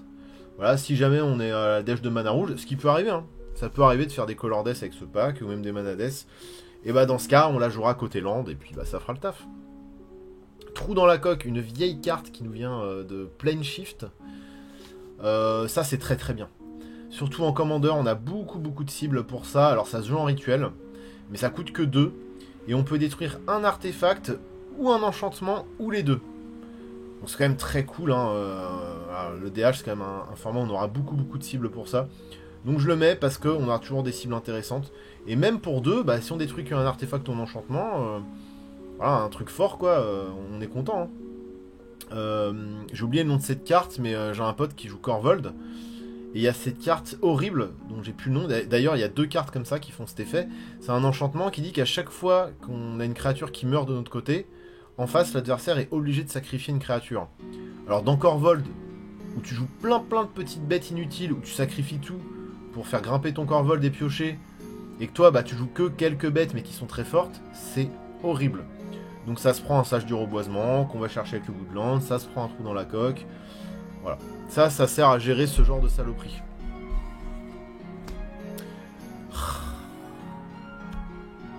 Un staple. Hein. Natural Order. Pour 4 en sorcerie, on sacrifie une créature verte, on va chercher une autre créature verte dans notre pack, n'importe laquelle. Elle arrive sur le board. Bon bah, vos petits elfes une fois qu'ils ont fait le taf. Le petit sage du reboisement une fois qu'il a fait le taf. Ouais, le chaman, peut-être pas le chaman, mais voilà, un petit elfe de la Nowhere une fois qu'il sert plus à rien. On a plein de trucs à sacrifier. Hein. Voilà, un Elvish Mystique, voilà. Natural Order dessus. Tiens, je sacrifie ma 2-1 qui m'a coûté 3 là. On s'en bat les couilles. Voilà, j'ai détruit ton enchantement.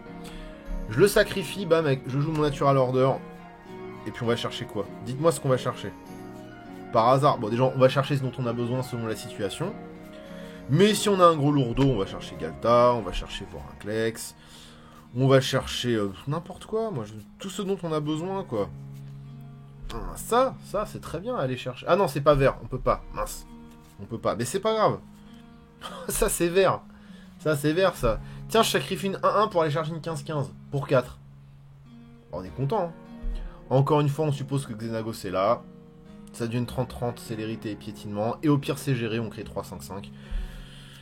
Ça fait mal à la tête, hein. Oui, ça fait mal à la tête, c'est fait pour. Le grand Cromlech, j'avais des doutes quant à la puissance de cette carte. Et bah, en fait, c'est très fort. Alors, ça coûte 8, mais en vrai, ça va pas nous coûter 8 parce que il coûte X de moins à lancer. X étant la force la plus élevée parmi les créatures qu'on contrôle.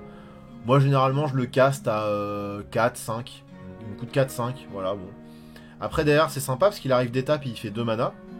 Voilà, il a pas le mal d'invoque, hein, c'est juste un artefact. Donc, il va faire 2 mana et quand on fait 2 mana avec, on gagne 2 points de vie. C'est toujours agréable. À chaque fois qu'une créature non jeton arrive sur le champ de bataille, sous notre contrôle, on peut mettre un marqueur +1/+1 sur elle et piocher une carte. Je vous rappelle qu'on cherche à piocher quand même avec ce deck. En vert, il y a beaucoup moyen de piocher, on le sait. Le grand Cromlech fait partie de... Voilà, ça fait gagner des points de vie, ça fait du mana, ça met des marqueurs, ça fait piocher. Bon, c'est tout ce qu'on aime en vert, quoi. Donc, grand Cromlech, très efficace dans ce pack. Très efficace. Oupsie, attends. Un petit artefact. Donc là, c'est... bah, comme vous l'avez remarqué, ça y est, on a fait le tour des... bon, Cromlech, c'est un artefact. Là, on arrive sur les artefacts et les enchantements. Le bestiaire de façonneur de vie que moi j'aime bien, qui permet d'aller chercher un peu ce dont on a besoin. Il coûte 3, bon. En vrai, c'est un peu. J'hésite toujours à l'échanger contre un ramp ou juste une bonne bête. Alors c'est bien. En fait, une fois qu'il est en place et que ça fonctionne bien, mais en fait, si on a besoin d'aller chercher ce dont on a besoin, c'est qu'on est un peu en retard et c'est jamais bon signe. Bon, on a un regard 1 en début d'entretien. Ça permet de filtrer. Et à chaque fois qu'on lance un sort de créature, si on paye un vert, on peut piocher une carte.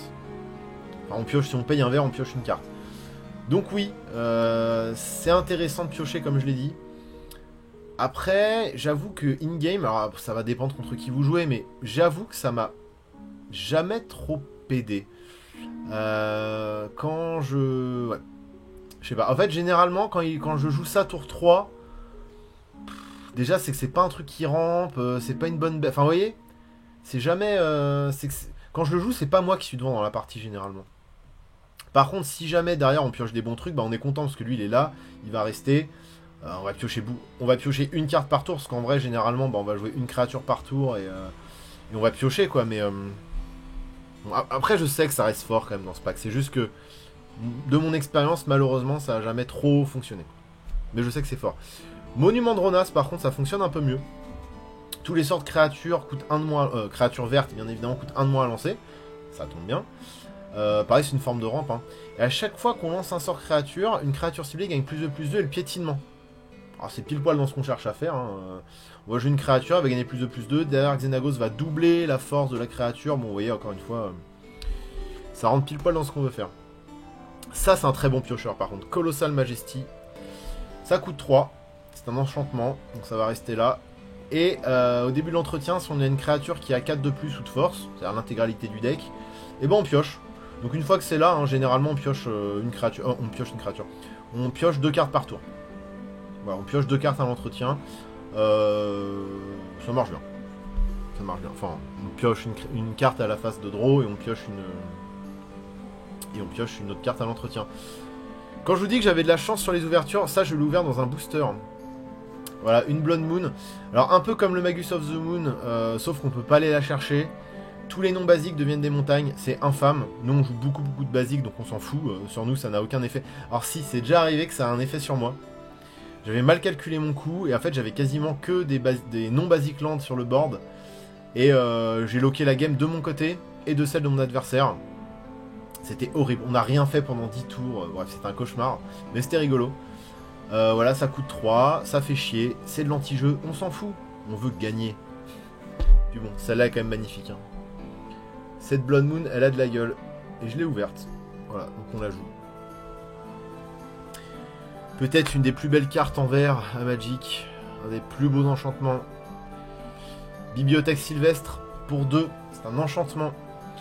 C'est une forme, en fait c'est un truc qui va faire une forme de brainstorm. Et on gère un peu ce brainstorm comme on veut, je m'explique. Au début de la phase de pioche, on ne pioche pas. Enfin si, on va piocher 2 cartes supplémentaires, c'est-à-dire qu'on va piocher 3 cartes. C'est-à-dire qu'au lieu de piocher une carte comme on fait d'habitude Magic, cette fois on en pioche 3. Extrêmement fort. Ensuite, on va pouvoir choisir de garder autant de cartes qu'on veut dans notre main. C'est-à-dire en garder 1, 2 ou 3. Si on en garde 2, on va payer 4 points de vie. Si on en garde 3, on va payer 8 points de vie. Mais on peut choisir de garder qu'une seule carte. If you do, choose 2 cards in your hands, drawn. Oui, voilà, c'est ça. Et si on décide de garder une carte... en fait, c'est-à-dire qu'on va un petit peu trier. En gros, on va pouvoir décider de choisir une carte parmi ces cartes-là et de la piocher normalement. Ce qui veut dire qu'en fait, on perdra pas de points de vie. Donc généralement, on va prendre ce dont on a besoin. C'est une forme de brainstorm, sauf qu'on peut garder les cartes avec nous en payant des points de vie. Et même, bah oui, c'est-à-dire de garder les cartes, ou même d'en garder qu'une, on paye pas de points de vie, et dans ce cas, on peut trier. On peut trier, et ce qui est cool, c'est qu'on aura toujours... ça va creuser, en fait, parce que le tour d'après, on va refaire pareil, et donc on aura une carte supplémentaire qu'on va pouvoir... Et si vraiment, dans les cartes qu'on repose, il y en a qui nous plaisent pas, on les remet à chaque fois en dessous. Et dans tous les cas, vu que c'est 3 cartes qu'on pioche, il y aura toujours une nouvelle carte parmi ces 3 cartes. Je m'embrouille, mais bref. C'est un genre de... Ouais, en fait, ça va faire un genre de brainstorm, sauf qu'on joue VR et qu'on peut garder les cartes si on paye des points de vie. Bon, c'est extrêmement fort. C'est extrêmement fort, ça permet de faire du quality draw, mais comme il faut. En plus, ça a été pas mal réédité, il me semble, donc je sais plus si en termes de prix c'est accessible. Je l'ai ouvert aussi. Arcane Signet, très fort. Hein, voilà. Maintenant, si on joue EDH, ça rentre dans tous les packs. Hein. Alors, peut-être pas dans tous les packs, ça peut prendre un slot. Ça fait chier des fois que il y a des staples comme ça qui nous prennent des slots obligatoires. Moi, par exemple, il y a des packs où là, vous avez vu, alors je sais plus si je les joue. Par exemple, vous avez vu que dans Tassa, je ne joue pas les bots ni les jambières.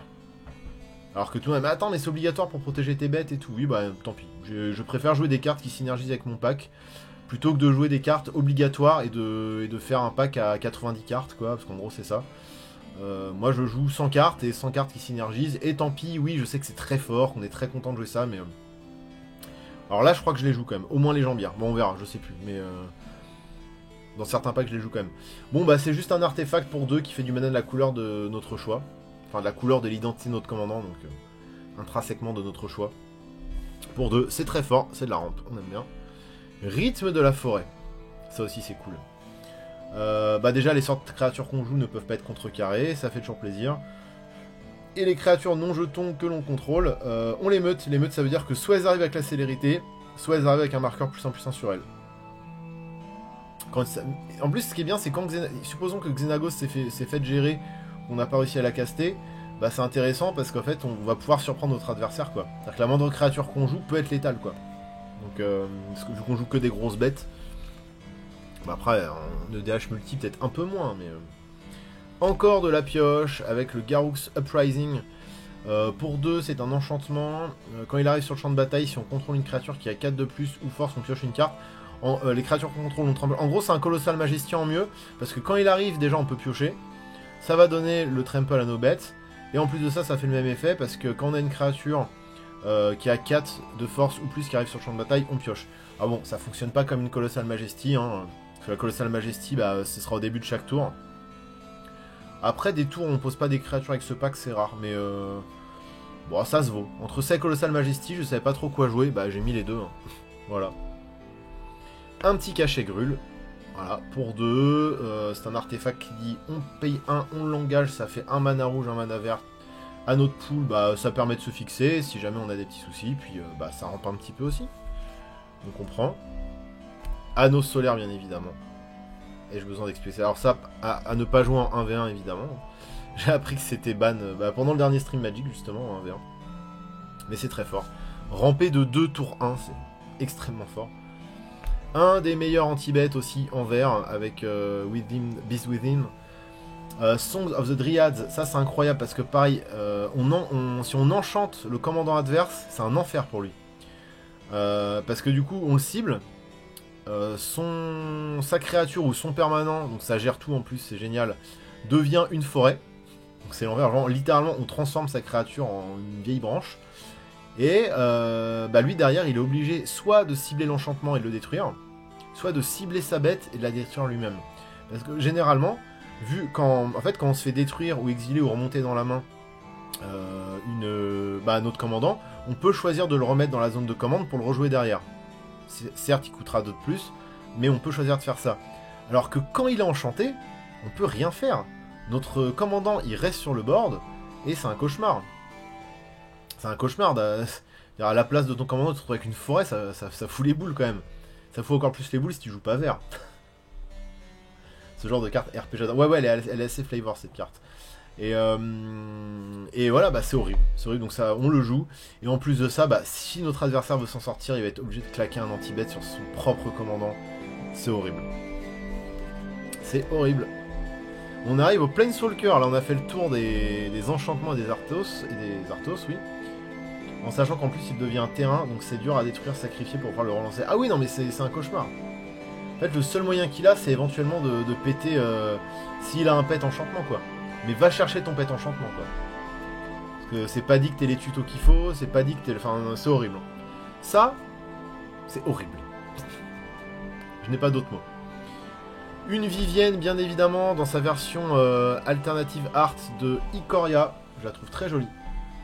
Quand on joue des bêtes, les Viviennes, c'est très fort, généralement. Pour 5, elle arrive avec 3 elle arrive avec 3 marqueurs... avec 3 de défense. Comment on dit déjà les marqueurs chaque fois j'oublie, à chaque fois je perds ce mot. Les marqueurs de... tu m'as donné envie de ressortir Crash 3 en glitchant bien entendu. Ressortir Crash 3 ? Pourquoi ? Pourquoi Crash 3 ? Qu'est-ce que j'ai dit ? Mister Doof, merci. Marqueur loyauté. Le mot loyauté à chaque fois il m'échappe. Par rapport au stream 15 heures de PS1. Ah oui, ok. Ah oui. Ça date. C'est le passé, ça. Ah, Crash Bandicoot, c'est toujours un régal. Même si j'ai rage quitte le 2 parce que j'étais fatigué la dernière fois. La Vivienne Monsters Advocate. Alors c'est intéressant parce qu'elle a un effet statique. On peut regarder... On la voit pas très bien. Bref, à chaque fois, quand on veut, donc même pendant le tour de l'adversaire, enfin bref, quand on veut, on peut regarder la carte du dessus de notre bibliothèque. Et on peut caster cette carte si c'est un sort de créature. C'est très cool, en plus on peut le faire quand... Alors, regarder, ça on peut le faire quand on veut. Par contre, le caster, on peut le faire qu'en main phase 1 et 2, ça c'est normal. Le plus 1, on crée une 3-3 Beast, et on peut lui donner au choix soit le Reach, soit le Trample, soit la Vigilance. Donc pareil, moi ça m'a... En fait, j'aime bien quand on a le choix comme ça, parce que ça permet de faire plein de choses. Moi je sais que ça m'a permis de bloquer pas mal de choses qu'avait le vol, par exemple. La vigilance, oui, pourquoi pas. Le trample, pourquoi pas. En fait, souvent, moi, c'est le reach qui m'a un peu sorti d'affaire. Encore une fois, je reviens sur le Corvold de mon pote. À chaque tour, je pouvais bloquer son Corvold. Parce que Corvold, ça vole, mais ça piétine pas. Donc tant que Vivienne était là, je pondais des tokens, et en fait, son Corvold passait pas. Donc c'était cool. Et ensuite, le -2 permet d'aller chercher une créature dans notre Voilà, la prochaine, en fait, le prochain sort de créature qu'on sort, il permettra d'aller chercher dans notre bibliothèque un sort de créature qui coûte moins cher en coût converti de mana et de le mettre sur le champ de bataille. Et en fait, ce qui est incroyable, c'est que on fait le -2 de Vivienne, on va jouer une grosse bestiole et juste derrière, on va rejouer gratuitement une grosse bestiole. Et vu que ça va tuto, et c'est pareil, hein, c'est un peu le côté boîte à outils. Finalement, le deck, il arrive. Pour ça que c'est un deck qui est très fort parce que c'est ultra bourrin, c'est vraiment très violent. Mais en même temps, il y a toujours moyen d'aller chercher des réponses un peu à tout, quoi. Donc bon, on n'a pas tout, c'est pas la boîte à outils ultime, évidemment. D'ailleurs, je vous ferai une deck tech de deck boîte à outils ultime bientôt. Vous verrez, c'est un deck 4 couleurs que j'aime beaucoup jouer, porté sur les artefacts. Et je vous montrerai ça bientôt, parce que c'est un deck que j'aime bien jouer. Bref, je vous montrerai ça. Et donc oui, c'est très fort dans ce pack, hein, parce que vu qu'on joue que des grosses bêtes qui coûtent très cher, ça arrive souvent de faire le -2. Encore du Planeswalker, le Domri Rad dans un art cowboy dans un art alternatif typé cowboy. C'est le Planeswalker Grul, pas ultime, mais quand même. Hein. C'est très très fort. Le +1, on regarde la carte du dessus de notre bibliothèque, et si c'est une carte de créature, on peut la révéler et la mettre dans notre main. C'est un genre de draw quand même, hein, donc on va juste anticiper ce qu'on va piocher, mais c'est un genre de draw. C'est le passé, pas si lointain que ça, il y a 2 semaines. C'était il y a que 2 semaines, ok. Il y a un glitch tout con pour commencer le jeu avec toutes les capas. Ah ok, je savais pas, c'est marrant. Ah, ça doit être marrant de commencer le jeu avec toutes les capas. Bon, même si en soi, bon, ça reste facile quoi qu'il arrive. Le -2, on fait un fight de créature. Donc le -2 c'est anti-bête. Généralement on va prendre un gros ton à nous, un gros bestiau, et puis on va le faire se fighter contre un truc en face. Et généralement on gagne le combat. À moins qu'il y ait un combat de Trix en main en face, mais bon voilà. Et le -7, on gagne un emblème. Donc l'emblème c'est vraiment le truc intouchable, qu'on peut pas détruire, pas exiler. Bref, quand l'emblème il est là, ça bouge plus. Et toutes nos créatures ont le double strike, le trample, l'exproof et le haste. Enfin la haste. Alors c'est pas une win-con immédiate, mais quand même le -7 il fait très mal dans ce pack. Hein. Mais c'est pas marqué vous gagnez. Mais en vrai bon. Généralement si on en arrive là, si on a suffisamment de créatures sur le board qui peuvent avoir ces capacités, généralement il n'y a même pas besoin de les avoir pour gagner quoi. Et à la limite je préfère lui. Parce que lui il fait plus de trucs, généralement déjà il fait ramper contrairement à l'autre. Donc on aime bien, bon il coûte 3, il a avec 3 de loyauté. +1, +0 c'est toujours ça de prix hein. D'autant plus que généralement en plus on va doubler la force. Donc c'est presque un genre de +2 quoi. Le +1 ça fait ramper. On peut mettre un rouge ou un vert dans notre pool uniquement. Ah non, dans ce qu'on veut. Et en plus les créatures qu'on va appeler avec ce mana là. Ah non, toutes les créatures ne peuvent pas être contrées. Le +1 c'est juste nos créatures ne sont pas contrables. Ok. Bon très fort, voilà, c'est encore plus fort que ce que je pensais. Dans ma tête, c'était les créatures qu'on a cast avec ce mana ne sont pas contrables. Non, c'est toutes les créatures. Et le -2, c'est le fight. C'est le même fight que sur l'autre Domri. Voilà. Et ça aussi, c'est un art alternatif. En mode mosaïque. Voilà. Bon, j'aime beaucoup. En fait, je préfère limite celui-là parce que il fait ramper. Bon, les deux sont cool. Et on arrive sur les non-basic land. Classique, hein, tour du commandement. Une très très jolie Firefleet Ticket version chef-d'œuvre, expédition, magnifique, ça c'est du land, ça c'est beau. Et dans le pack évidemment c'est parfait, hein. Ça fait tout le mana dont on a besoin. C'est le bilan ultime, c'est pas vraiment un bilan. L'Omra, salut l'Omra, juste quand je me hype à nouveau pour MTGA. Ah on en arrive sur la fin, je vous préviens. Magnifique. Vraiment. Une forêt de cartes plus, ça c'est classique. Hein. C'est la petite brûlure de mana, la petite blessure pour faire du mana à la couleur qu'on veut. Mais ce qui est bien, c'est que on peut faire du mana incolore. Et dans ce cas-là, on prend pas la petite blessure. Voilà, si jamais. Un rock passage. Alors... si jamais il y a des bloqueurs en face. Si jamais par mégarde, je ne sais pas, il y a de quoi bloquer en face et du coup on peut pas mettre les dégâts.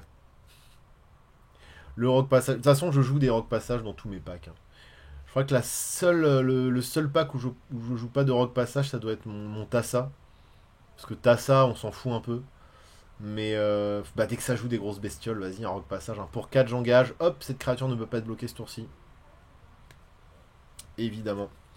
Le petit land flippable qui nous vient de Zendikar, très joli ça aussi, très très joli. Hop, voilà. Si on a besoin de rouge, on le joue côté rouge. Si on a besoin de bleu, de vert, on le joue côté vert. Voilà, on est très content. Ça marche bien. On est sur du Vincalder, version dungeon.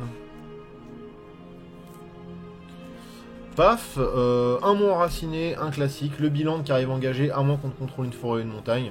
La plupart du temps, il arrivera à dégager. Et au pire, bah, à tour 1, si on n'a pas de drop 1, bah, il arrive engagé, c'est pas très grave. Le pont de Fangemousse. Alors ça, en fait, j'en ai marre, je veux les cachettes, je trouve que ça marche pas très bien. Alors peut-être que je les utilise mal. En plus, ça arrive tap, donc c'est très chiant, en fait. Moi, ça m'a fait chier. Le pont de Fangemousse, donc il arrive engagé, ça fait un mana. Alors en vrai, j'ai jamais trop compris. Aidez-moi les gens de Magic, s'il y en a qui sont forts en règle. Ce terrain arrive sur le champ de bataille engagé. Quand il le fait, regardez les cartes du... Bon, on fait l'effet de la cachette très bien. Mais est-ce qu'on est obligé de le faire venir engagé? Ou on a le choix? C'est-à-dire que très bien, il arrive engagé et je fais son effet de cachette. Ou je peux le faire arriver d'étape, et dans ce cas, je peux faire du mana vert direct. Je crois que je vois pas du tout le chat défiler. C'est ici en bas à gauche ou à droite, je sais pas. C'est juste que les gens sont pas très bavards quand... Oui, obligé engagé. Bon bah voilà. Donc il arrive engagé, on va creuser 4 cartes et on va en mettre une cachée sous le terrain. Et ensuite pour 1 on peut l'engager et jouer cette carte exilée sans payer son coup de mana. À condition qu'on ait une force totale de 10 sur le board. Alors si ça permet de jouer une grosse créature gratos... En plus, ça arrivera quasiment à chaque fois parce que 10 sur le board, c'est facile à avoir avec ce pack.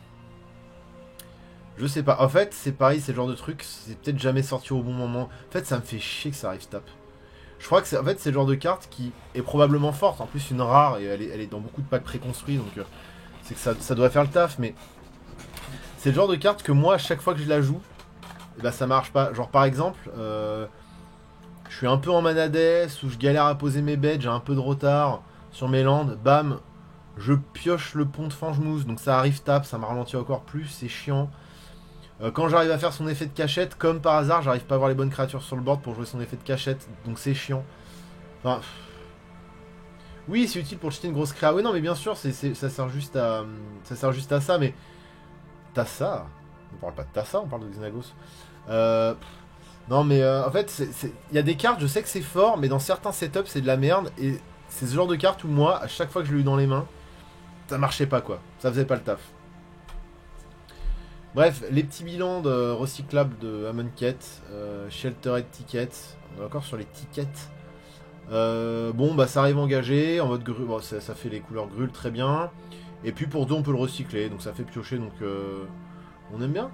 Je préfère une forêt de base, non mais en fait je crois que oui, hein. Je crois que ça va juste être remplacé par une bonne vieille forêt, hein, cette histoire. Histoire d'être sûr.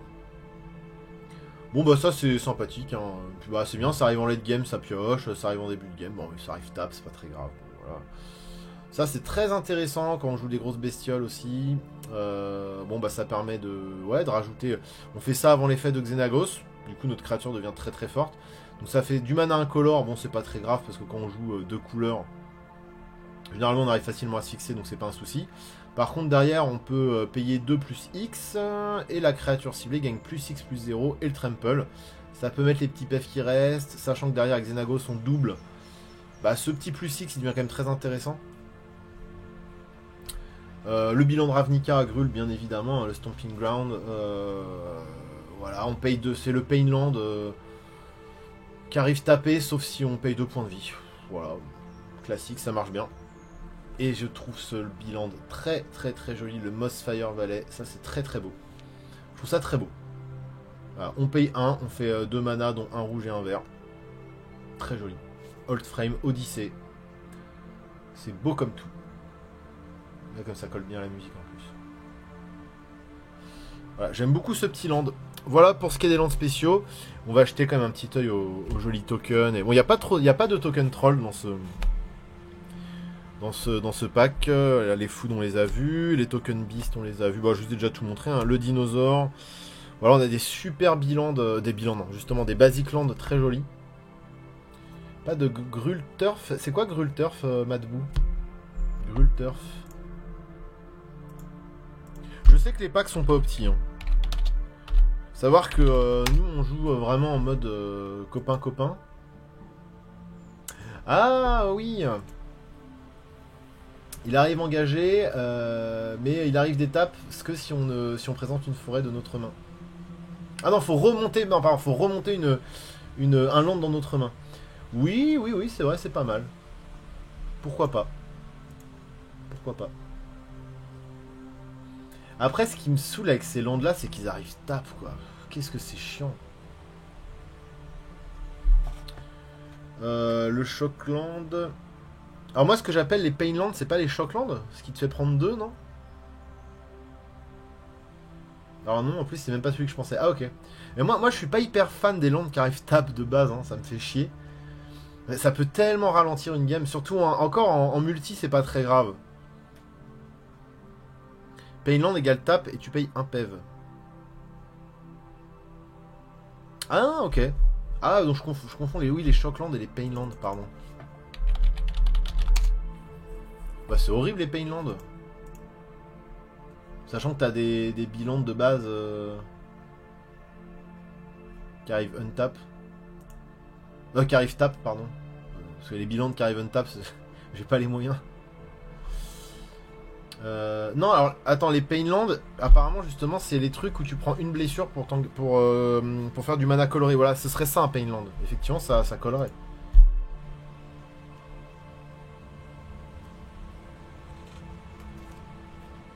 Google me dit que c'est ça un Painland. Et effectivement, les Shockland, c'est tu prends 2 et ça arrive d'étape. Excusez-moi. Oh, tous ces termes à retenir.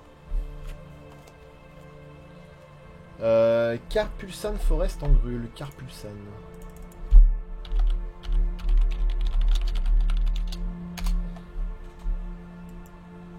Bah oui, c'est ça. C'est ce que je viens de dire. Oui, bah forêt de Carpulse, oui. Je suis con. Évidemment. Payer un vert, un rouge pour que la craie gagne plus 1 et pied jusqu'à la fin du tour. C'était Skarg, les fosses de la rage. Skarg, les fosses de la rage. Ah, j'aurais dû mettre...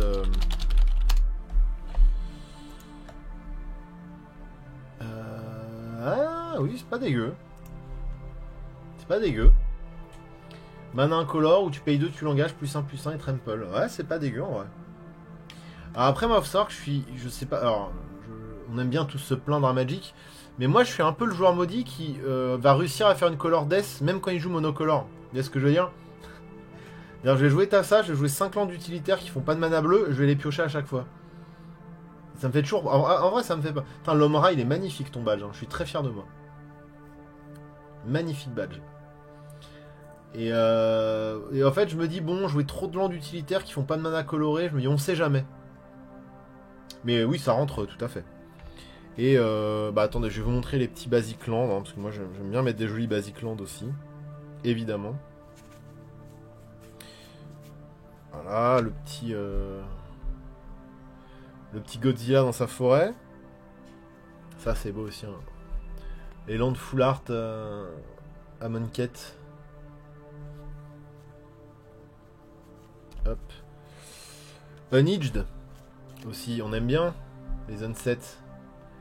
Avec les landes de John Avon, qui ont vraiment de la gueule. Hein. Pochette de Dungeon Synth, bien évidemment.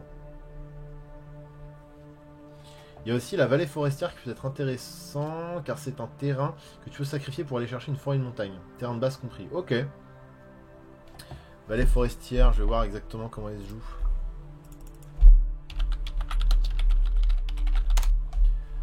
Vallée forestière. Après oui, je sais bien que bon, il y a des choses à améliorer. Hein. Ah, ça arrive. Putain, qu'est-ce qu'elle est belle. Oh là là là, elle est trop belle. Attends, avec le Old Frame là, qu'est-ce que c'est beau. Attendez, je vous la montre. Oh là là là, qu'est-ce que c'est beau avec le Old Frame. Là.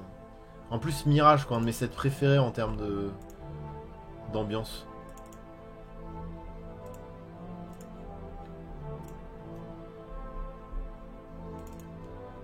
Ah, elle est magnifique. Hein. Oh là là. Juste parce qu'elle est magnifique, je vais la jouer. Ouais, mais ça arrive tape. Putain, c'est horrible. Moi, vraiment, j'ai un souci avec les noms de Carif Tap. Hein, ça... Là, c'est surtout pour faire passer des grosses créas et éviter les chump blocks. Oui, pour le land, bien sûr, oui, oui. Bah, après, ouais, c'est un moyen supplémentaire de donner le piétinement à des créas qui... à des créas qui l'ont pas, quoi, dans le pack. Mais bon, c'est quoi? C'est 10% des créatures. Mana Conflux, Mana Confluence. Mana Confluence, ben, en fait, je sais pas pourquoi, je sais pas qu'est-ce que ça foutait dans mon Tassa l'autre jour, mais Mana Confluence, je la joue dans mon Essika. Essika, pas une version God, une version créature légendaire que j'aime beaucoup jouer, qui est très rigolo à jouer, et très rigolote à jouer comme version, et ça coûte cher Mana Confluence, donc j'en joue une et elle est dans mon Essika. Voilà. Qu'est-ce que j'ai de sympa en basique? Petit foulard basique. Une petite montagne altérée. C'est beau ça, regardez. Une montagne basique altérée. Vous en pensez quoi? Ah, de la gueule, hein. Pour ceux qui n'ont pas connu les servants du peintre, c'était un... Bon, on avait fait avec une amie un petit conte d'altérateur. Voilà, et on altérait des cartes. Encore du Unglued. Enfin, ça, c'est Unglued, ça. C'est le premier unset. Ouais, avec les anciennes frames comme ça c'est beau. Un masque de Mercadia. T'as la gueule, hein. Puis voilà, ah, ça, c'est beau aussi, hein. Ça, c'est le 4ème Unglued. Enfin, l'espèce de best-of de unset qu'ils ont sorti, là. Et voilà, encore du foulard. Ça aussi, c'est beau en folle. Voilà. Bam, ça on l'a vu tout à l'heure. Bon, bah vous étiez pas énormément. Quoique ça augmente maintenant, c'est con, ça augmente. On est 70 alors que c'est la fin. Quel dommage. On a eu encore un bug. Hein. On a eu encore un bug de stream, ça me fait flipper. On va supposer que c'est ma connexion. Hein. Voilà. De toute façon, pour ceux qui sont arrivés en retard, vous aurez la rediff sur Twitch là tout de suite immédiatement. Vous aurez également la rediff sur YouTube. Voilà. Et puis bah à part ça, on va se retrouver en début de semaine, je pense oui en début de semaine pour du Nier Automata, qui est téléchargé, qui a l'air de fonctionner. J'espère que j'aurai pas de problème de stream, parce que j'aimerais bien que voilà on puisse le jouer, peut-être pas mettre les graphismes au maximum quoi, mais la dernière fois Cyberpunk on a été déçus quand même. Donc voilà. Et puis bah j'espère que ça vous a plu, j'espère que m'entendre parler de Magic ça vous plaît. Je l'ai fait en plein après-midi, j'aurais pu le faire ce soir, mais ce soir j'ai du monde à la maison, donc j'aurais pas pu streamer. La prochaine fois, je vous montre un autre pack. Voilà. Ce sera la surprise. Et puis voilà. Je vous fais des gros bisous. N'hésitez pas à liker, à partager, pour ceux qui regardent la rediff, le classique. Et puis on se voit probablement demain. Moi je passe chez Val. Merci pour ce... Mouktouk, tu passes chez Val? Ah, ok, putain, j'ai cru que tu passais genre chez Val. Mais Val, il est en stream, là? Ah, mais il est en stream.